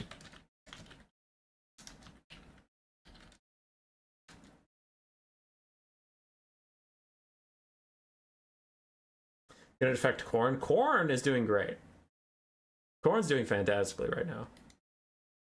Khorne's living their best life. So let's advance Joy Boy. We're into semifinals. Brother Advantage versus Jepalu. And then Joy Boy and Kaiju. Anti-Kaiju.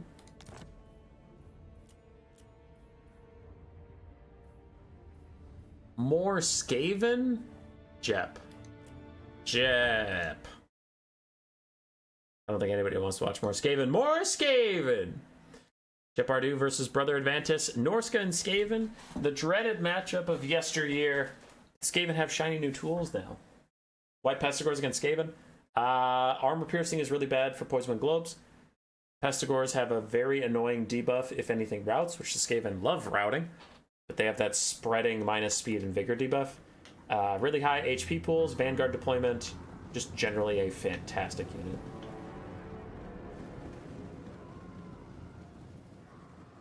What made Khorne good? They got buffed like 5 patches in a row. And now they're not even meta, they're just like solid. They're very middle of the road.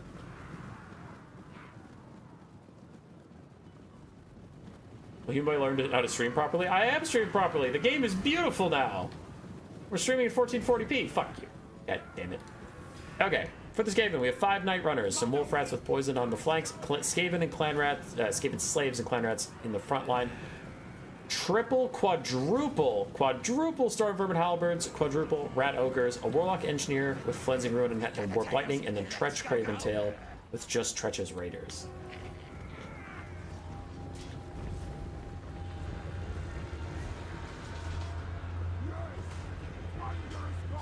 On the other side, we have Marauders and Marauder Champions. Marauder Champions very risky to bring against Skaven because globes exist, but not on this build, so lucky for you. Other than that, we have Marauder Hunters, so those are the arm-piercing axe-throwing variant. Then we have Dogs and Skinwolves, very smart. Burning Head and Piercing Bolts of Burning caster. Whoa. Wild. Wolfric with just Seafang and the Cold Voider up in the sky. Will the Marauder Champion gamble pay off? Because there are no globes to stop you. The stream does look really good, by the way, Hummus. Thank you. Don't squat.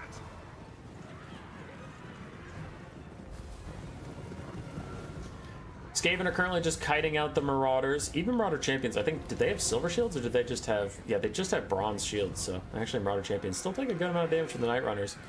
The Skaven feeling under no threats, they'll just keep kiting. Until Norsca uses its mobility to force them to do something, they are just gonna throw ninja stars at you for free. I don't see why they shouldn't.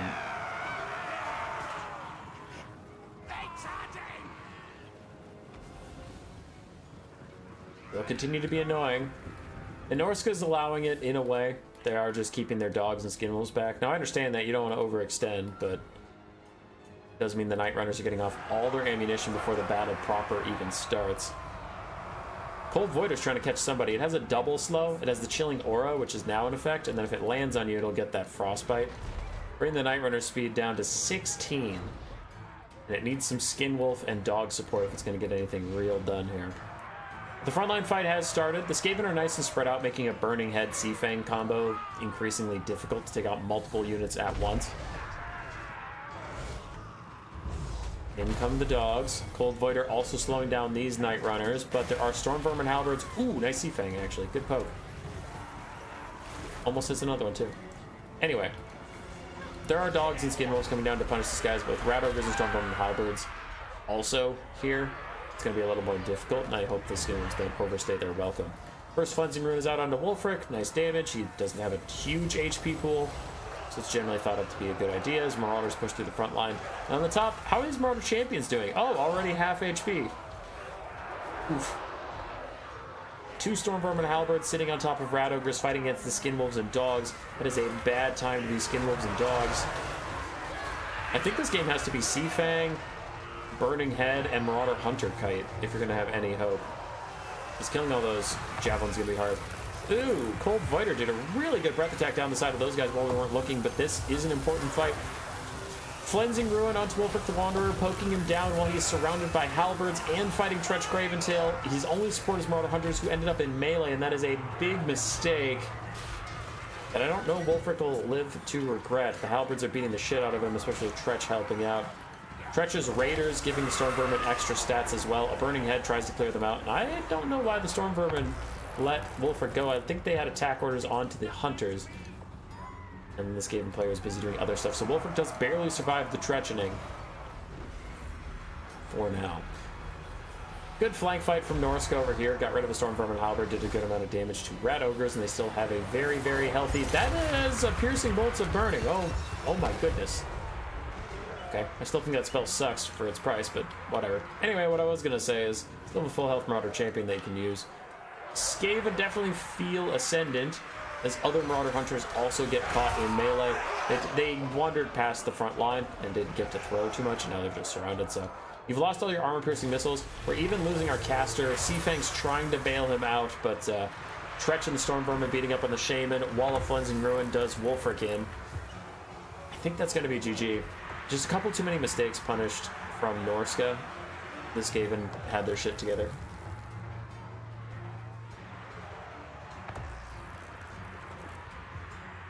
How's Norsca faring? Not well. Norsca is not doing good.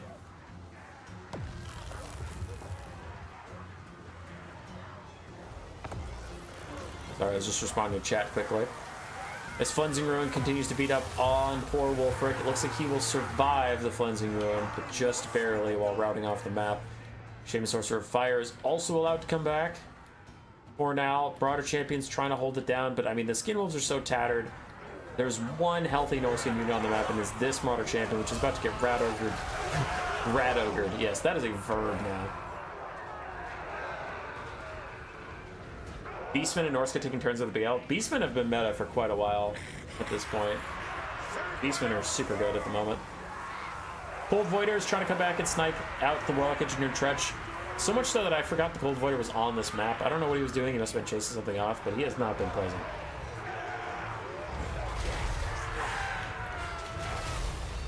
In comes the Cold Voider, gets a good chomp onto the Warlock Engineer, terror outs away the Clan Rats and the Rat Ogres, and it's going to terror out away the Warlock Engineer. It's just terror outing away everybody. I guess I get it. If a dragon landed on my head, I would also probably get out of dodge. Marauder Champions are getting the Rider's welcoming gift. I don't understand, and I refuse to understand. Now Tretch is going to fight a dragon, as is his birthright. Go, Tretch, go. Swing. Swing. Yeah. I think he killed that dragon in one hit.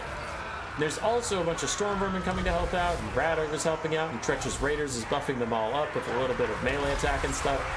The Cold Voider is going to get dragged into the Inky Deep by an awful lot of rats. Ooh, big Burning Head through. Could lower their leadership enough to get them to naturally rout. I think most of these things are immune to terror out at this point because a lot of them terror out from the Cold Voider when it first landed. Wulfric got pushed off by something. Routing once again. If he rallies, he'll come back, and next time he routes, he'll shatter.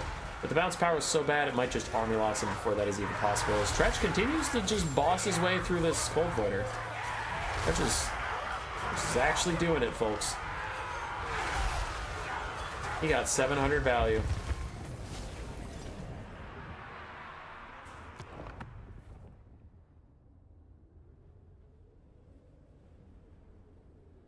What else is a top tier faction right now in Domination mode? Is Domination mode... Is it real? I thought it was a ghost story, just told me at night.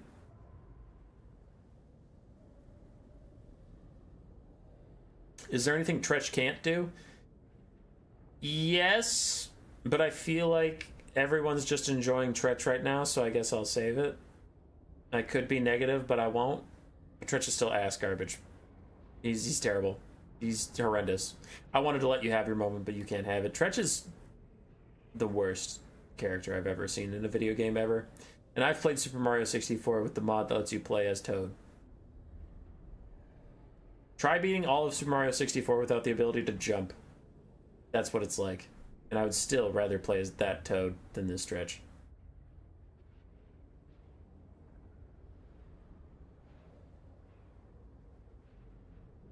You crazy? There's so many better Skaven Lords than Tretch. There's so many. I think they want Kislev, Beastmen, and Wood Elves auto-banned and Domination.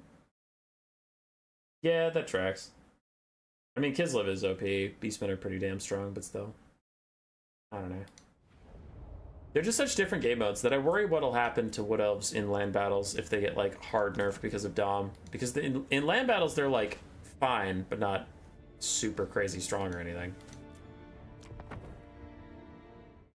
It's just cheap, fast infantry that can vanguard deploy and sprint at a point.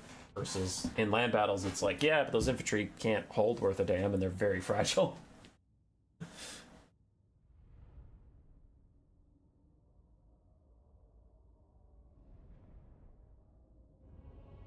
Game 2 between Jepalu and Brother Advantis. Tomb Kings back versus the Warriors of Chaos. For the Tomb Kings, we only have one Ushapti Great Bow. It is the Chosen of the Gods. Nope, there's another one. And it wouldn't be a Tomb Kings build without at least two Ushapti.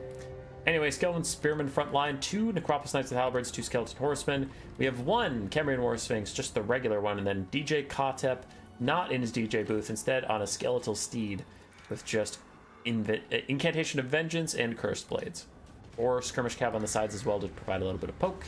And for the Warriors of Chaos, we have Chaos Knights, Marauder front line with some Chaos Warrior Halberds in the middle, double Dragon Ogre, double Dog, and we have Valkia and a Exalted Hero. No caster? Oof. No caster. Definitely need a fire caster versus the Tomb Kings.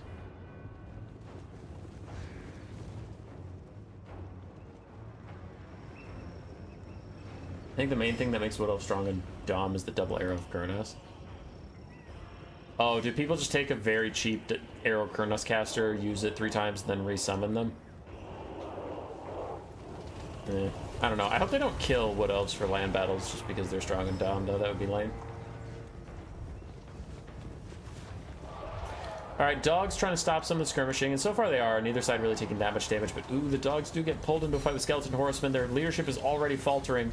Can they hold long enough for the Chaos Knights to get here? Not really, so they will just rout. Skeleton Horsemen are actually going to stay, though. Dragon Ogre is also joining the fight, though. Damn! Dragon Ogre is taking a lot of damage.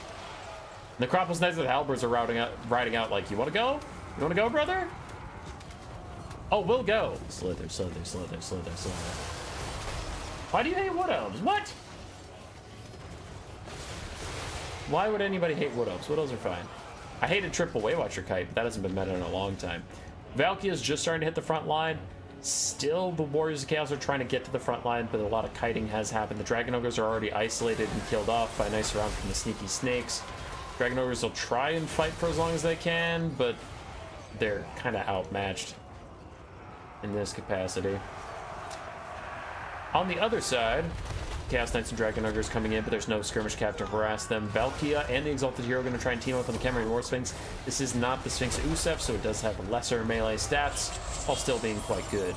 The only Chaos Warrior is almost dead before even hitting the front line because of the Chosen of the Gods and the Incantation of Vengeance, plus a Skullstorm going through Marauders.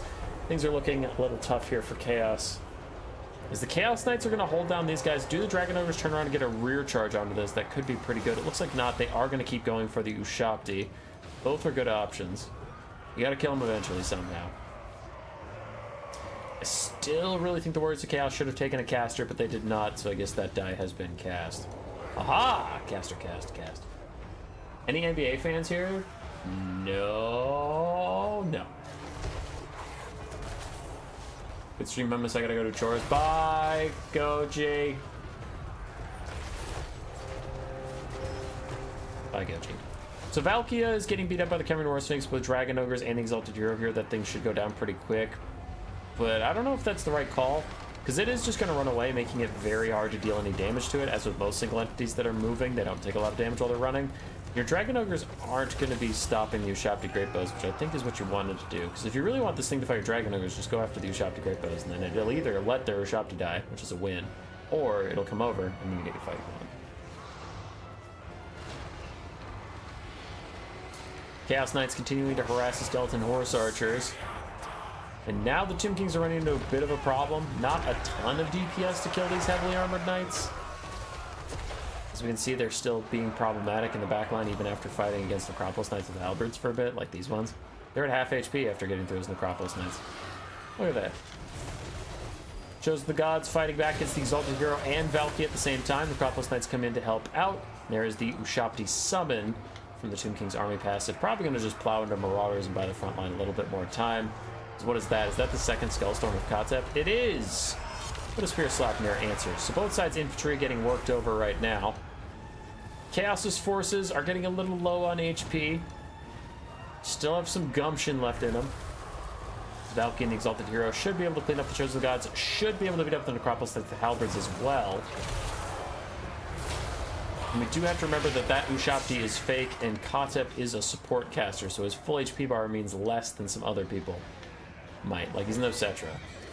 Skeleton Horse Archers get caught again by Chaos Knights, take a lot of damage. But we still have 3 Skirmish Cav. Ooh, no. 2 Skirmish Cav and 1 Ushabti Great Bow firing in. Yeah, that Great Bow will do decent damage. For sure. So Chaos is just in a holding pattern. They're waiting for that Ushabti to go away and for Crumbling to take its toll on certain units. Like these dogs getting involved. And I wonder if anyone has time to go fight Kotep. Like, can you kill these Necropolis Knights quickly enough that Valkia and the Exalted Hero could go get Kotep while he's mired in these Marauders? No, unfortunately, they rout just as we think about that. And the Khorne War Sphinx was coming over anyway. That side charge would have routed them immediately. Chaos is routing in all directions, though this Ushabti will go away in 10 seconds, then they should be allowed to rally, because there will be nothing left to stop them. For the Tomb Kings, the only infantry they have is 1 Skeleton Spearman. Valkia, I don't believe she has any spears left. Oh, I don't care about that. Give me Valkia. Yeah, she has no spears left. I can just insta-clear them or something. The Khorne War Sphinx is back in fighting Valkia, who does have Demon Shield up. And that snake didn't crumble. It's actually just running away. The unit crumbled, but it didn't. Really good damage back on the Khorne War Sphinx, but it is also dealing good damage to Valkia. Valkia probably needs to retreat and just let the Exalted Hero finish this without her, as the Hellfire Sword gives it flaming attacks, which is always very good against the Tomb King's forces. Valkia is still playing with very dangerous forces. Now, 1 Ushabti is safe and clear to start firing again, as the Chaos Knights that were attacking it are gone. Valkia is going to just rout, which honestly, routing is the best thing for her right now, because she is taking a bad fight, so forcing her to not take a bad fight is better. Unfortunately, army loss is going to hit. They're just too far behind. What up, Captain Tealis?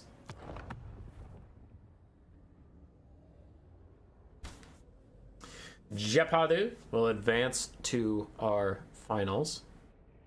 But who will we face? Let's go find out. Necropolis Knights did pretty well. Ushabti Great Bows also did great, and the Khorne War Sphinx had a good run. Brother Advantis, Valkia and her Exalted Hero friend did very well. Chaos Knights overall did fine. Dragon Ogres, mixed. That's that. Man, this was sloppy, Jep. No! Yeah, it was. No! I refuse. Refuse to acknowledge this. Boop. Boop. Jep's in finals. 2 series left. Let's do this. Kaiju versus Joy Boy.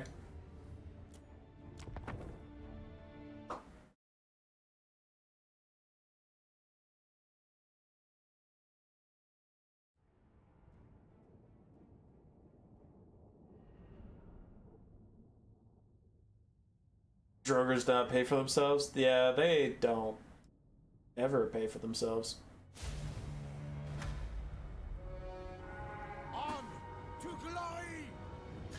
Kaiju starting off on Bretonnia. Haven't seen as much of them since we limited their Grail units they can take, and people just got used to fighting them. They're still here. Grail Knight, Knights of the Realm, and a Royal Hippogriff Knight. We have Lewin up in the sky, a Life Caster on the ground with regrowth of Earthblood, a front line of Peasant Mobs, backed up by Men-at-Arms, backed up by 5 Peasant Bowmen. On the other side, you Nurgle versus Tzeentch. This isn't Nurgle. On the other side, we have triple Tzeentch Chaos Warrior Halberds, double Chaos Spawn, one which is the weird spawn. We have an Exalted Lord of Chaos Lord of Tzeentch, Cultist with Burning Head and Cascading Fire Cloak, a Soul Grinder for some sniping, the Sour Guts, and a Chosen of Tzeentch with Halberds.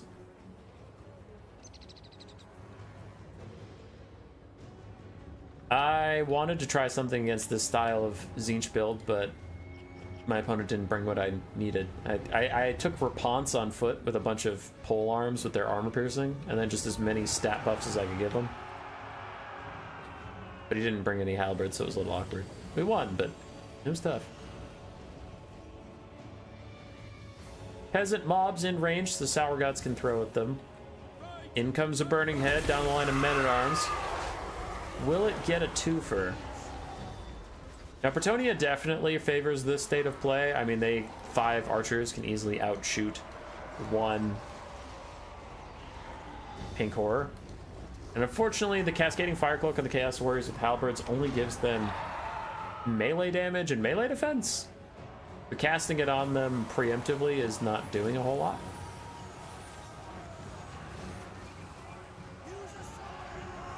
Chaos Spawn, bowl straight through the Peasant Mob front line. If you take Reponse on foot, you win in life, you can lose the game. Yeah, that's a replay I cast for the channel. I don't know if it's out yet or not, but it exists in the ether. Archers firing away at the weird spawn, doing a lot of damage to them as Lewin tries to buy some time. Other Chaos Spawn going straight through, and the Chaos Furies that I didn't even know were here because they were vanguarded, landing on the Peasant Bowmen for now, but Knights of the Realm recharging them should take those guys out pretty quickly.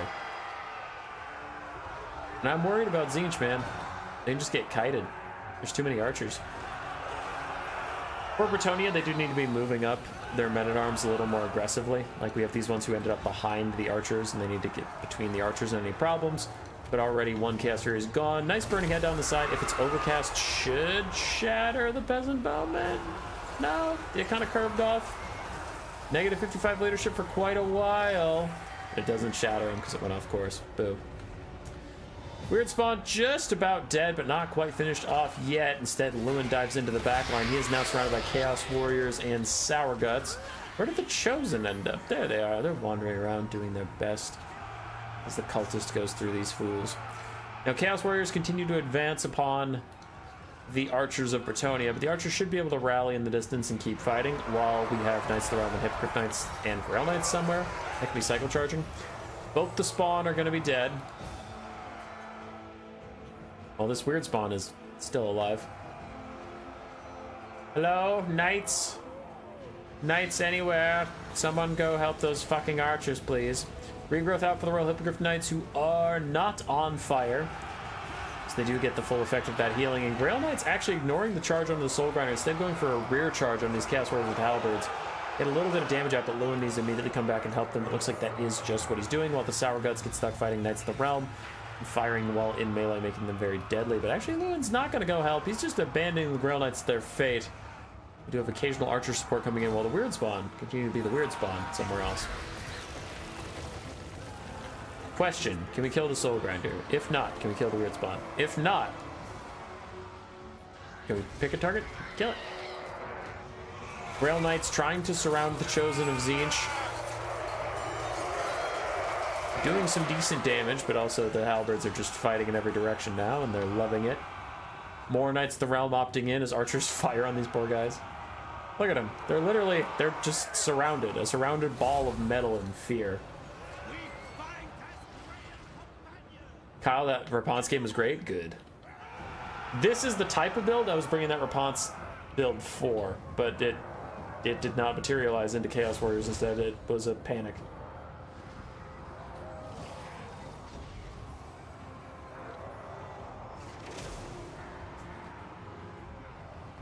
What is going on down here? Knights of the Realm getting bodied at the moment by the Chaos Lord of Tzeentch, and Lewin dives in on the Soul Grinder, trying to kill it, but it's down to 2 shots left as it is throwing at Grail Knights, so the Soul Grinder's done everything it wanted to. Archers continue to kite out the Chaos Warriors and Chosen of Tzeentch. And in the distance, the weird spawn are finally dead, rallying these archers with 19 ammunition and bringing the Hippogriff Knights back as well. Lewin opts out of fighting the Soul Grinder. He didn't even get through its barriers, but the Chaos Lord of Tzeentch showed up, so he had to go.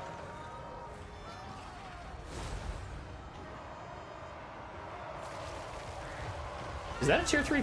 Oh, wow. A tier 3 Tzeentch army ability lands in the Peasant Bowman while I was checking chat. Really good damage, and the Grail Knights don't even see it coming, so they charge into it, taking a little bit of damage here and there, but mostly by the blessing of the lady, they are safe. I wonder if they're running over here to get Earthbloods or something and didn't realize that there was a tier 3 army ability going down. As Knights of the Realm continue their cycle charging. Sourgut's super close to being dead. Other Chaos Warrior Halberds are close to being dead. The Chosen's still concerningly healthy, and that will be a problem. But the Soul Grinder's now a melee unit. Cultist full health. Chaos Lord full health. These Chaos Warriors do terror out, and there are Knights of the Realm that can swoop them up and chase them off the map without much issue.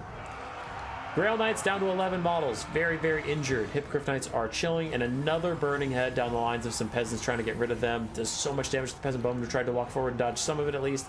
They're probably gonna rout. Looks like they might rally, but if they rout, they'll come back again. They will be fine. Lewin's rear charging other Chaos Warriors, doing his best to spread the love, spread the terror more specifically. In comes the terror out, they all run away, but these are Chosen. Elite Chosen, who also are not ITP, so they'll probably still terror out. Cool. As the Hippogriffs are in, minus 24 melee defense from the Chosen brings them down to 33 melee defense, makes it actually possible for the Hippogriffs to get a good shot on them. Grail Knights also charging at the same time, Lance formation for more charge bonus, less melee defense, and more Knights of the Realm charging in, but letting the Chaos Warriors and Halberds go. Please chase them off. Please, you don't want to deal with Halberds again, trust me. It's not going to be a fun time for you. Hippogriff Knights getting back to the sky, nearly heal capped, while archers continue to rain in fire on any Halberds that will listen to their pleas. Say goodbye to that Knight of the Realm, though. And that is going to be a problem, because that means one of your cheaper chasing down cav is gone, and now these Chaos Warriors with Halberds can rally in the distance. If you're being invaded, just say no. Your enemy cannot legally attack you without your consent. Yeah. Yeah. Now, some of the Tzeentch forces are getting spread out away from their halberds. It looks like Lewin and the Hippogriffs are trying to isolate some of those, like this cultist that chucks down a brutal burning head. Should kill off that peasant once and for all this time. We'll see if they can manage to come back. But the cultist is getting very low. Soul Grinder is fighting Lewin and the Grail Knights, taking not a lot of damage, but there we go. Now he's going to start to take some damage. And the archers continue to poke away at halberds. Cultist is just trying to stop the archers so that all these big cav have to deal with them. Ooh, that is a T-posing Hippogriff Knight.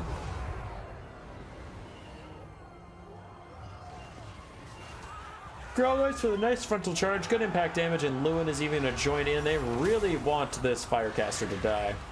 Cascading Fire looks out for him, but he's going to terror out. And now I would probably chase him with the super wounded Grail Knights. Just because you don't want to overcommit for too long. Let Tzeentch kill off more of your chaff, plus get their barriers back.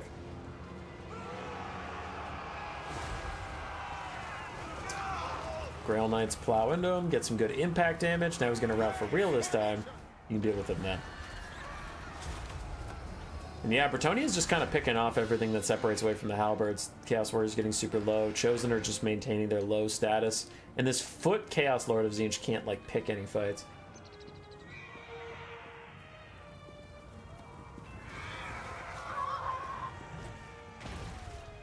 Cultist about to shatter, there he goes, so no more casting for you, good sir.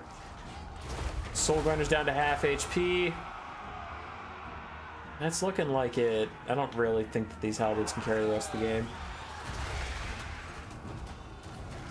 Bretonnia's too far ahead. Demonic Instability comes for the Soul Grinder, and that's going to be a big value piece to lose. I wouldn't be shocked if Tzeentch army lost without him. He doesn't have any ammo, but he's still like a big, expensive monster, and they're not doing great on the bounce power regardless. Soul Grinder is dead? Wow, that is slow. There we go. He has finally died. Oh, there are no archers. keep poking at things. These chosen will get their shields back soon, as they're starting to. In comes the Hippogriff Knights. They're not braced. Yes, no, charge while they're not braced. Get him, get him, get him. All right, good charge. Chosen should tear out soon, and then that'll be army losses. There we go. Hi, Tom Bombadil. It's going pretty good. It's going pretty good. Just watch Kaiju beat Joy Boy. The Halberds of Tzeentch were no match for, I want to say, Gumption? I'm going to say Gumption. Soul Grinder did fantastically. Chaos Warriors of the Halberds and the Chosen of the Halberds also did very, very well. That is a GG. I forget if that was game 1. So I'm going to put a blocker up and investigate that.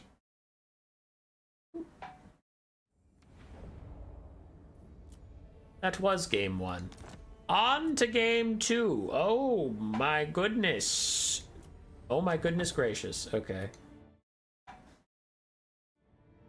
So Kaiju definitely cheated because Joy Boy is doomed.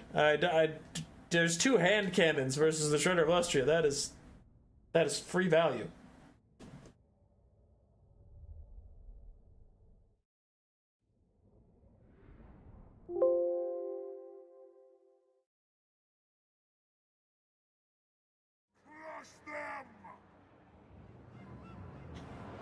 All right, Joy Boy, keeping his head held high, goes with the Quaddle Shredder, the flying Quaddle hidden Shredder technique.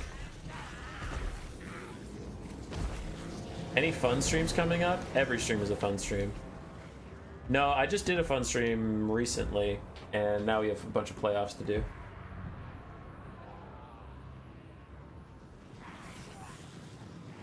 He banned Tzeentch and not VP? Yeah, but like, VP sucks. Anyway, there's 5 skin cohorts with javelins, 2 skin cohorts regular, a bunch of feral cold ones. We do have a Quaddle hiding the Shredder of Lustria and a Life Slan who has regrowth and Earthblood, plus some Ripperdactyls. On the other side, a front line of zombies, 2 bombers, 2 hand cannons, 2 pistol mobs, 1 handgun mob, which is the Black Spot, some pole arms, and then Carronade and triple Krabos. Noctilus on the front line with Melkoths and the heal. But through the forest comes the Shredder. Invisible to those who cannot see beneath the Quaddle's hidden mists. And they spotted him because he's a giant fucking dinosaur like 6 inches from their face.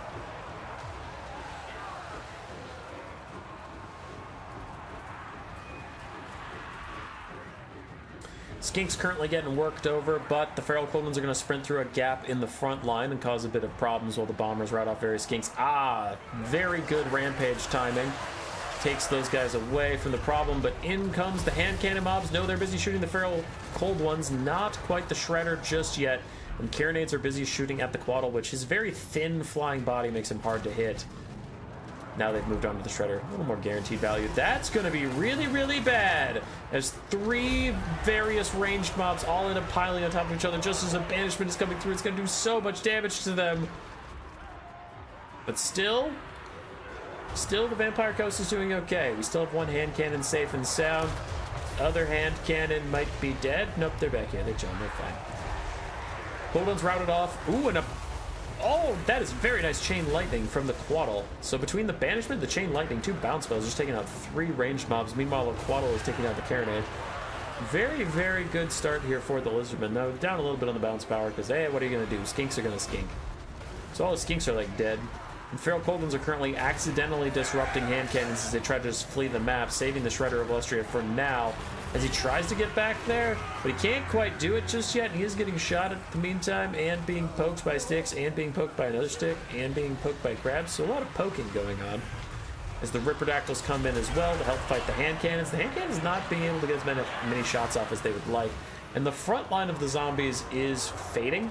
A lot of it is crumbling or already dead, so we are relying on these triple crab mobs to carry at this point. Carronade's not looking so hot. A lot of the ranged units are in grave distress, so Lizardmen doing their very best. We all know healing is a hell of a drug. Now this is an abject disaster.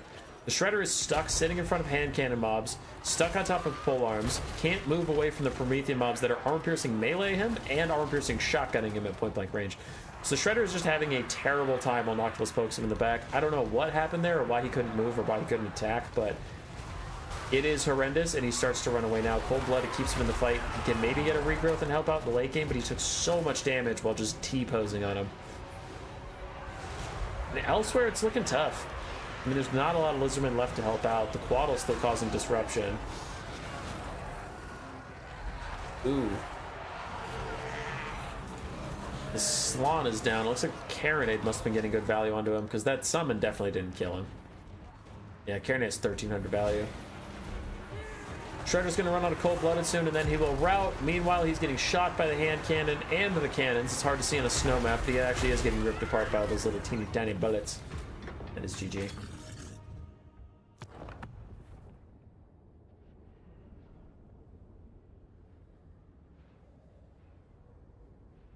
Crabs have insane mass, just like the Shredder.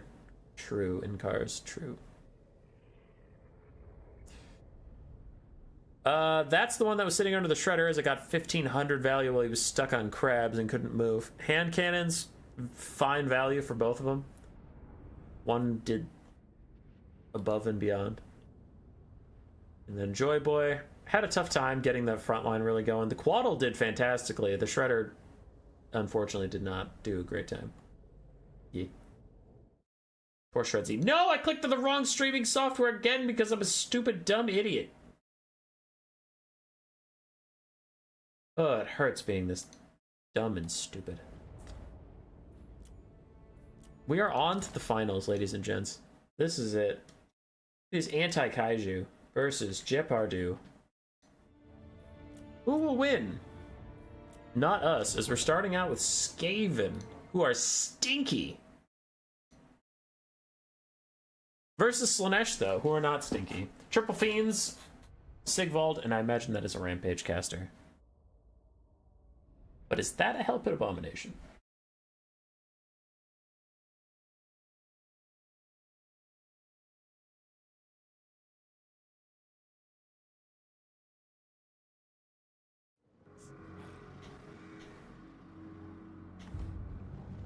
For the Skaven build of Jeopardu, we have Night Runners, Clan Rat Spears, Rat Ogres, Storm Vermin Halberds on the back lines. Get them on the front line. Okay, I'm over it. I'm over it.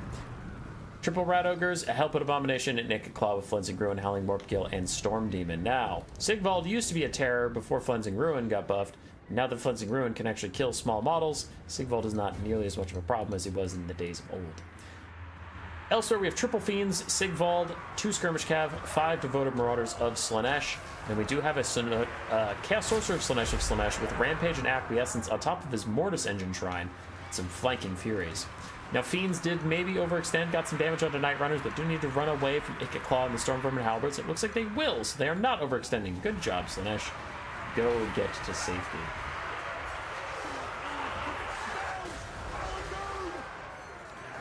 Alright, other Fiends getting onto the front line. Skirmish Cav moving up and going to throw at the Hell Pit Abomination, which is currently fighting Sigvald. That should actually be a really good trade for Slaanesh. And in comes the Furies of Slaanesh onto the Skavenslaves. So he's going to route those guys and start charging up the passive actually pretty quickly for Slaanesh. Once you get those guys routing, it's easy to get a lot of nice kills.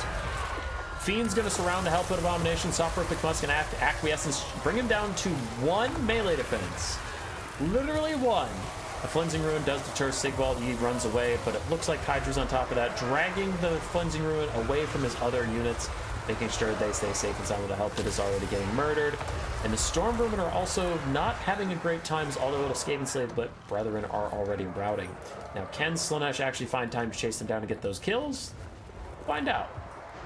We'll find out. Fiends running about, having a grand old time as they continue to tear apart the poor Hell Pit Abomination, who's just stuck fighting as best he can. Swinging away at the masses. In comes Icket and some Rat Ogres to save him, but are they fast enough? Maybe. That boy looks like he's going to rout. Doesn't look like he's going to die. Not yet. Unfortunately for Slaanesh, though, they don't have the mobility presence to really chase down things they are routing, so those Skavenslave Slingers are allowed to come back. Not that the Slingers themselves are that dangerous, but Slaanesh didn't get all that army passive either. And the abundance of Storm Vermin Halberds in the meta right now is difficult for Slaanesh if they didn't bring Forsaken or some form of strong infantry churning device. I guess they have a Mortis engine. Maybe that's what they're counting on. How does the War Shrine of Slaanesh do? Yeah, it's already almost fully charged. Cool. Fiends and Marauder Horsemen still running around doing what they can. Can't quite latch onto Ikit just yet. Not that they need to. Still have Storm Vermin Halberds in the distance coming over. 2 almost full health ones. As a matter of fact, Fiends still trying to ride off these Clanrad Spears. And hey, Slingers are back, throwing into the Fiends and Marauder Horsemen. And anything that doesn't have a shield or a lot of armor. Just joined. Yay, Slaanesh game. Hi, Fireball Phoenix.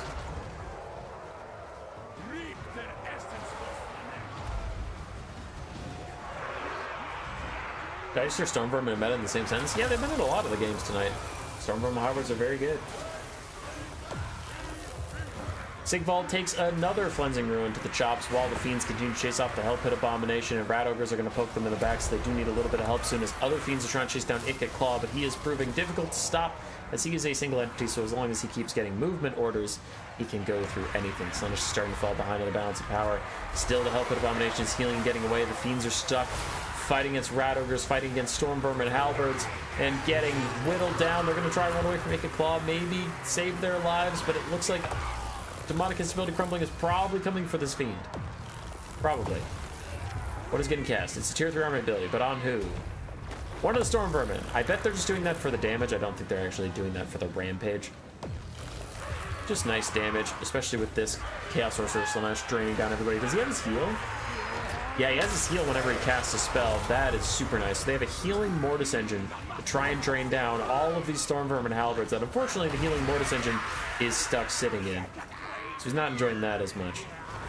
However, Slaanesh still has a bit of mobility left that they can do some work with. Skirmish Cav gonna try and shoot Ikit Claw. The Hell Pit Abomination is back, and Fiends take their final fight onto these Rat Ogres who are very healthy, and there's some Clanrad Spears nearby, but at least there's not Storm Vermin Halberds, right? He said, hopefully, but it is not enough as the Fiends fall back. One of them is looking to Demonic Instability Crumble. The other two are just trying to find a home, which honestly, I would have them just dive Ikit at this point.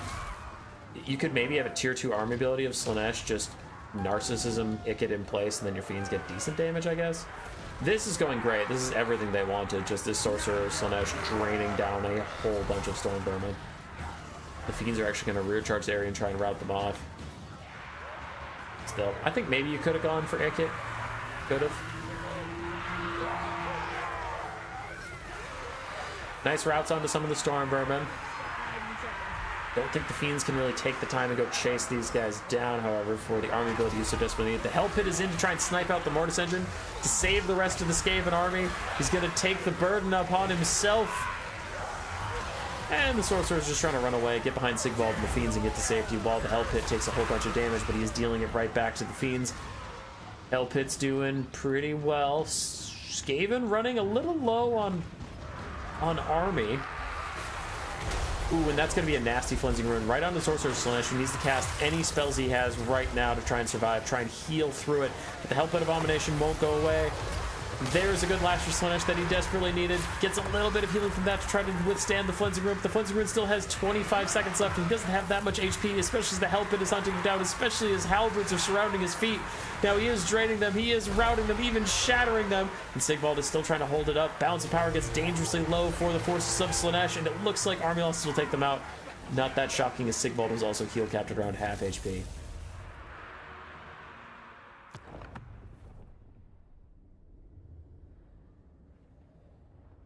Goodbye, meow meow. Notice how you didn't show up just as the stream was ending for once. Hell Pit Abomination is not the hero we deserve, the hero we need right now. He did great. Though the Flensing Ruin cast of Ikit Claw did debatably better. 3,700 value for him. Storm Vermin Halberds did great, as they do. And then the Hell Pit didn't get a lot of value, but he was there. Fiends, never take them. Tian, you've been out of it for a while. Fiends are actually quite meta nowadays. Into Skaven, not so much, but they're actually very, very strong in a lot of matchups. When Alfredino won the World Championship thing we hosted, he used it by spamming Demons of Chaos and Fiends. Alright, Jepardu is up a game. Kaiju is down one. but maybe he can 2-0 sweep. Maybe. And he picked Vampire Coast again.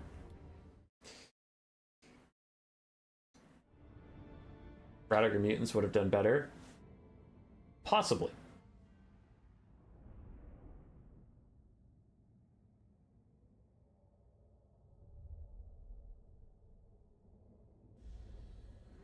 You have been out of it. Times have changed, brother. Times have changed. Khemrian War Sphinxes are OP now, by the way. Vampire Coast versus the Tomb Kings. Two actually very large armies. Skeleton Horse Archers and Skeleton Horsemen everywhere. A Bone Giant and the Chosen of the Gods to do some sniping. We have some melee Ushapti, a whole bunch of Skeleton Archers, and then DJ Kotep with Vengeance and Cursed Blades. On the other side for the Vampire Coast. Triple Carronade, Rotting Prometheans and Animated Hulks mixed in the backline. We have handgun mobs all throughout this backfield, and some bomber mobs, Count Noctilus, and front line of deckhands. You like the build, Hummus? I do like the build. It's good. It's very good. Are Horsemen good into Skaven? I got the sense they'd lose to Gutter Runners. Could be wrong. After the Night Runner buffs, yeah, Horsemen are pretty bad into Skaven. Chosen of the Gods getting worked by triple cannons and a Wraithstorm. That is a rough start here for the Tomb Kings, and Kotep just goes in to throw down a little Skull Storm, poke down the bombers a bit, but nothing can save the Ushapti Great Bows at this point. They can't outduel Triple Carronade. Meanwhile, the Bone Giant is taking out the Carronades nice and easy. He's already killed an entire one. I'm guessing as this last arrow comes in, that should be the death of this Carronade. Bonk. But one Carronade for an Ushapti Great Bow is a trade most of us would make. You stole it from me? How dare you? It's a good build, so I'm glad you stole it.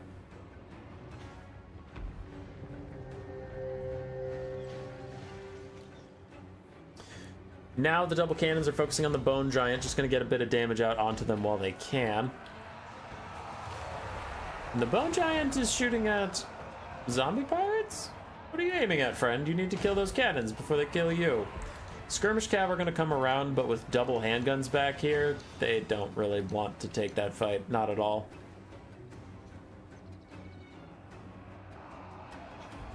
Not at all. Tomb King's front line beating the Vampire Coast front line. Tomb Kings should win it. They are much better trained skeleton soldiers versus the drunken deckhands mobs of the Vampire Coast. The coast is just buying space, buying time. Cannons continue to fire, poking on the Bone Giant, who does need to refocus up, needs to get his shots out onto the Carronades. The Skirmish Cav are contenting themselves to shoot Rotting Prometheans at the moment, but yeah, the Bone Giant. Another thing Tian might not have seen recently is the Bone Giant got some buffs, and now he is laser accurate. He can take out cannon models every shot. How's the stream? It started a bit rough. It started a bit rough, buddy, because I had some technical difficulties on my end, but we got it back up and running, and now we are streaming in beautiful 1440p if you have it bumped up that high. If you don't have it bumped up that high, bump it up that high. Bump it! I worked so hard to get this good. Skirmish Cav throwing themselves into melee, desperately trying to stop the handgunners that are shooting at them, getting so much damage out. Meanwhile, in the backfield, Skeleton Archers taking a bit of damage as zombies and zombie summons are chasing them down. Other handgunners continue to shoot at Ushapti that are currently surrounding Noctilus. However, we are down to one Carronade, and the Bone Giant still at half HP is probably going to outduel this single Carronade that is left. Rotting Prometheans and Animated Hulks have successfully killed a lot of Skeleton Horsemen. That Ushapti is real, it is not a summon. Turtle Punch, you bumped it up? Yeah, dude. Yeah. We worked real hard to get it all nice and pretty. And it is now. I was wondering how the stream works so freaking good. We learned a new software. We worked on the software over the last week. It's been intense. But we're trying. We're trying to be a big boy streamer. Anyway, Noctilus is still chilling, still fighting Ushapti and not having many issues, and I do think the Tomb Kings are making a bit of a mistake targeting him. Noctilus is almost impossible to kill, and while you try and kill him, you're just going to get shot from every direction, so I think the Ushapti need to be spreading out and killing as many of these gunnery mobs as possible. It doesn't look to be the case. Now, most of the Tomb Kings' mobility has been shut down or isolated to this one side, so we have tons of shooting on the left hand here that's fine. The Tomb King's archers aren't doing particularly great. What is the Bone Giant shooting at nowadays? He is shooting at the Carronade that's behind this fight, I see. They still have 4 out of 4 models, which is surprising. I kind of thought he would have killed some of them by now. Tomb Kings have almost finished up killing off the Vampire Coast front line, but how much does it matter as their front line is also diminished beyond repair, as is most of their archers. Khorne's going to crumble away to its death at this point, and Kotep will have significant issues killing Noctilus on his own. Incantations of Vengeance might just finish off the handgunners. It should be able to get them low enough that crumbling will take them out. But again, I don't know what the Tomb Kings can do. Oh, maybe a Bone Giant. Hold on. Bone Giant with 6 ammo maybe can get some decent damage out of Nocti Noct. We do have Skeleton Horse Archers and Kotep finishing off a couple of the handguns. These are Promethean mobs, not Promethean gunnery mobs, so it's not like they're insane in melee or anything. That is a summoned melee Ushabti, and it has 30 seconds left to live. The Khorne is officially dead, so the Bone Giant should save his ammo at this point. We still have Blessed Legion of Flach. We still have a full health Skeleton Horse Archer over here that does need orders, but it's the Vampire Coast that has the most crumbling units. Like, there's like 5 unit banners on this screen that aren't real. They'll all fade away very quickly. As the Bone Giant moves up, I wonder what he's going to spend his time shooting at. Animated Hulks? Don't shoot Animated Hulks. Shoot Prometheans at least. Bone Giant. Bone Giant! Don't do that. These bombers refuse to give up. There go the handguns at last. So we have a Rotting Promethean very healthy, Animated Hulk very healthy, Noctilus literally full health, and then 2 full health handgunners that are currently getting run down by Skeleton Horse Archers, but man, the Horse Archers taking a lot of damage on the way in. For the Tomb Kings, healthy-ish Bone Giant with only 3 ammo left. Healthy Kotep, but he's a support lord. The Blessed Legion of Flach. Yeah, it is looking doomed as these Rotting Prometheans are moving up. Bone Giant got some decent damage out, but I think his early game target prioritization was great. I think his late game target prioritization was unfortunately really bad. Like, again, here, he's aiming at the Animated Hulks, not the Prometheans, and not Noctilus. He's aiming at, like, literally the cheapest unit on the battlefield. I don't like it. I don't like it. Don't do that. Wraithstorm should end this game as it does enough damage to Kotep to trigger army losses, most likely. There it is. GG.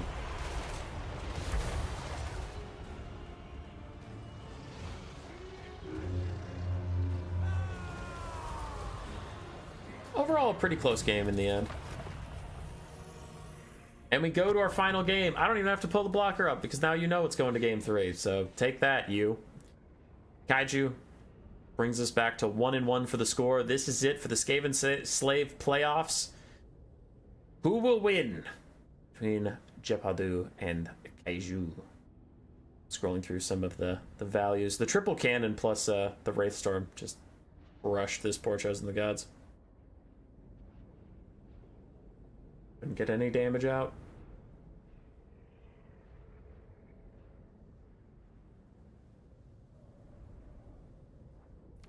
Hey! Hey! Jap.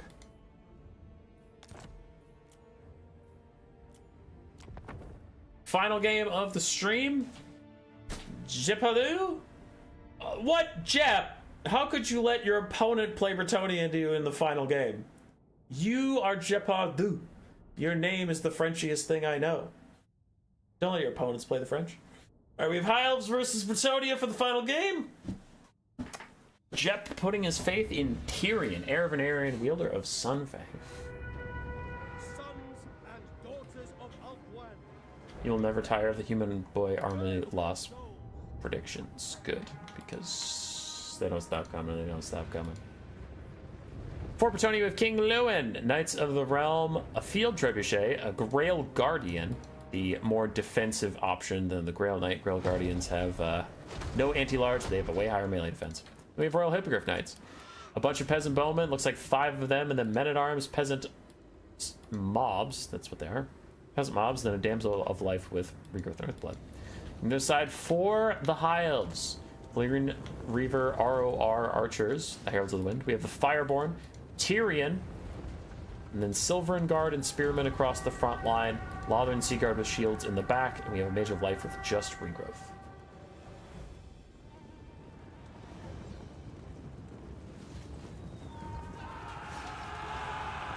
And this way they have a Treb. They do have a Treb. Knights of the Realm going to charge out of the woods, catch the Valyrian Reavers.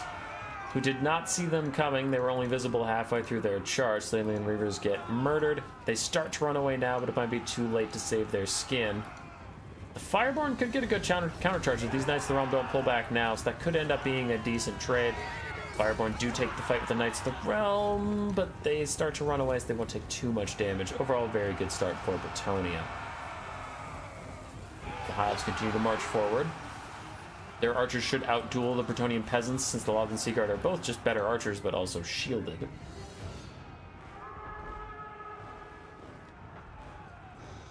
And the Fireborn are beating up on Knights of the Realm. Honestly, this isn't a bad fight to take with Lewin. Is there anything nearby to punish you? I guess Grail Guardians are coming, but still. Tyrion pops Faint Riposte and Stand Your Ground, giving himself a whole bunch of stats, 120 and 107. As he runs up to Lewin and gets a couple shots in. Lewin has no buffs at the moment, so Tyrion is massively outstatting him. In come the Grail Guardians, but the Fireborn are still trying to hold it down. Fireborn don't seem to be dealing any damage. They're really struggling to swing for some reason. Tyrion chucks out a quick Sunfang down double Men-at-Arms. Gonna kill them off quite quickly. Hippogriff Knights are running around the battlefield, not sure what to do, while the Regrowth heals up the Fireborn. And Tyrion continues to just slap some fools. He cares not from where the blood flows. Only that it flows from thee. Which is, in a way, caring from where the blood flows, Tyrion. You fucking hypocrite. Silver Guard and Spearmen getting through the front line, they are far superior to the peasant mobs. It's just that they are unfortunately slow as the Fireborn get worked and pushed off the map. Tyrion is still in a fight with Lewin. And Lewin pops Sword of Khorne, which is cute because Tyrion still has more stats than could choke a hippo. So I don't think he cares about your pathetic Sword of Khorne, you pathetic King of Bretonnia. Tyrion fears no man. Most of the Bretonnian forces are getting destroyed, but none of those forces matter. Everything you see running over there is a peasant or a peasant bowman. Trebuchet might be under threat soon, but Tyrion's currently just sitting in this. Just vibing. As he waits for any of his buffs to come back up and aid him in his time of need. Illyrian Reavers are chased off the map by Knights of the Realm. Hippogriff Knights are running through the Lothian Sea Guard, who are trying to defend themselves, but really the whole game is on Tyrion's back, and he's currently taking a lot of damage. He is not ITP, so he could tear out at any moment. Listen, Tyrion can fight demons at the edge of the world, but he can't stand a spooky, scary horse that has a man on top of it. Quick Regrowth trying to save him from his terror. Now he's very tired. Maybe the Regrowth Vigor will bring him back into health that he desperately needs. Spearman's still chasing off all these various peasants, and the Hippogriff Knights, while we've been watching Tyrion get dunked on, the Hippogriffs are getting shot by the dreaded Lothian Sea Guard spread fire. So, there are some things going okay for the High Elves, but that's not one of them, is Tyrion getting Regrowth fucking routes like a dipshit.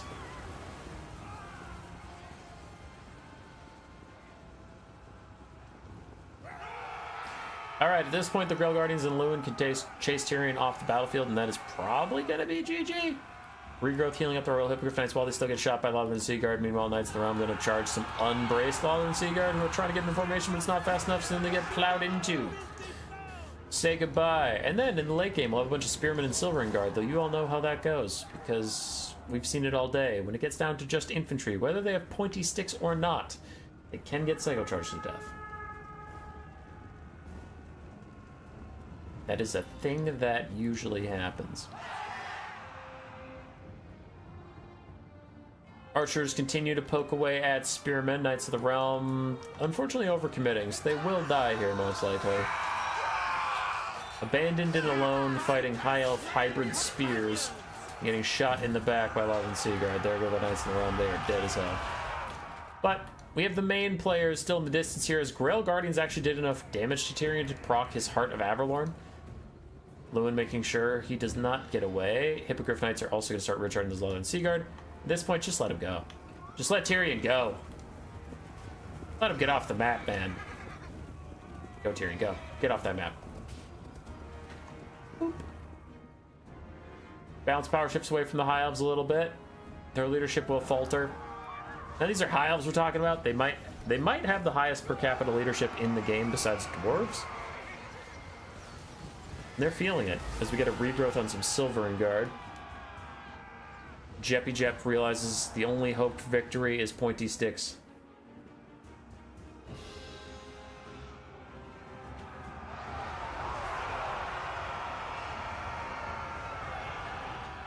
But I don't think pointy sticks is the answer, as even these Silvern Guard are getting massacred by the Roman Griff's charge as long as they aren't braced when the charge comes in.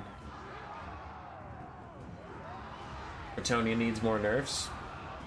Or they could nerf healing, like, actually. We haven't complained about healing as much, because partially we've gotten used to it, and partially other things have gotten really strong, but I am still really sick of regrowth being a spell that exists that people could take. I see I did it. I see I made a mistake, and my unit can actually be punished. Allow me to know. Nice recharge on the Silvern Guard. They're getting chased off. In comes a regrowth that might... It won't trigger army losses, not yet, but it's going to come close, because a very expensive unit getting healed up while you're taking damage is bad for your balance of power. I'm thinking as soon as this Silvern Guard gets charged by the Royal Hippogriff Knights, that's when it's going to be over. They just need one unbraced charge. They'll take so much damage, balance power will tip away from them. There's another Silvern Guard over there, it's the exact same, but I'm betting it's going to be this one.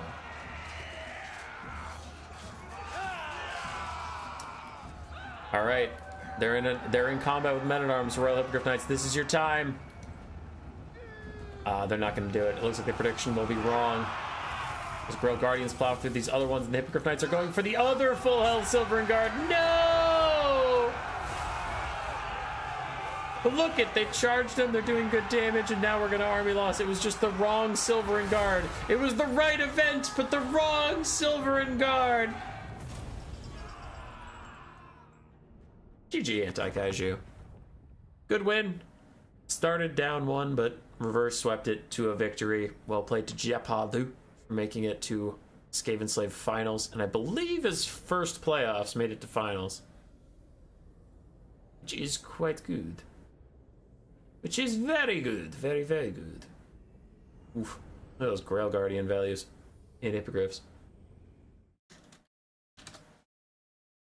So let's pop over to ye old challenge. How does this work? Yep, okay, that's it. So you can see here, our Grey Seers have one game left to play, but Chieftain, Sword Vermin, Clan Rats, all done, all waiting to be streamed, which we'll hopefully do in reasonable time. But for now, we have our Skavenslave winners. Anti-Kaiju made it to the end after beating Joy Boy, Koops, and Eagle Crump. Kaiju lost only to Jet Bardu. It's the only game he lost. He went 8-1 on his run. Jep, to his credit, did go 5-2, only losing the 2 games to Kaiju. So both of our finalists were actually undefeated until the finals. Undefeated. Boom. The Skavenslave tournament is done. But there are still 4 more. And we're streaming them all tonight. Buckle up. No, we're not streaming them all tonight. Fuck you. Jep with the $5. GG to Kaiju and everyone in the new player tournament tomorrow. That's tomorrow. That's not tonight. Where's my custom emote? I will discuss that with you when I feel like it. Zip and I were talking about just refusing to play the final on time. Thoughts? GS, if you care... Necromancer, I'll get to that in just a second. GS, if you care more seriously, I'm going to be gone Thursday through Sunday for Grace's birthday. We're going to a concert for her favorite band. So if you play it before Monday of next week, that's totally fine. Yeah, because I won't even be in town to stream it, so that's completely fine. Necromancer hopping with the 20 gifted subs, which is insane. Thank you, sir. If anybody just got a subscription from Necromancer, a membership from Necromancer, if you aren't subscribed, then what are you doing? Because now you won't be able to use your membership if you're not subscribed correctly. Is anybody doing Warhammer 3 stuff right now that we should raid? No. No one's streaming right now. Alright. I'll allow it.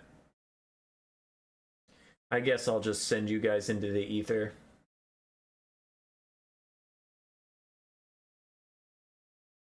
Enter for a chance to see Sabrina? Dude, that's all over the fucking place. I don't care about any of that.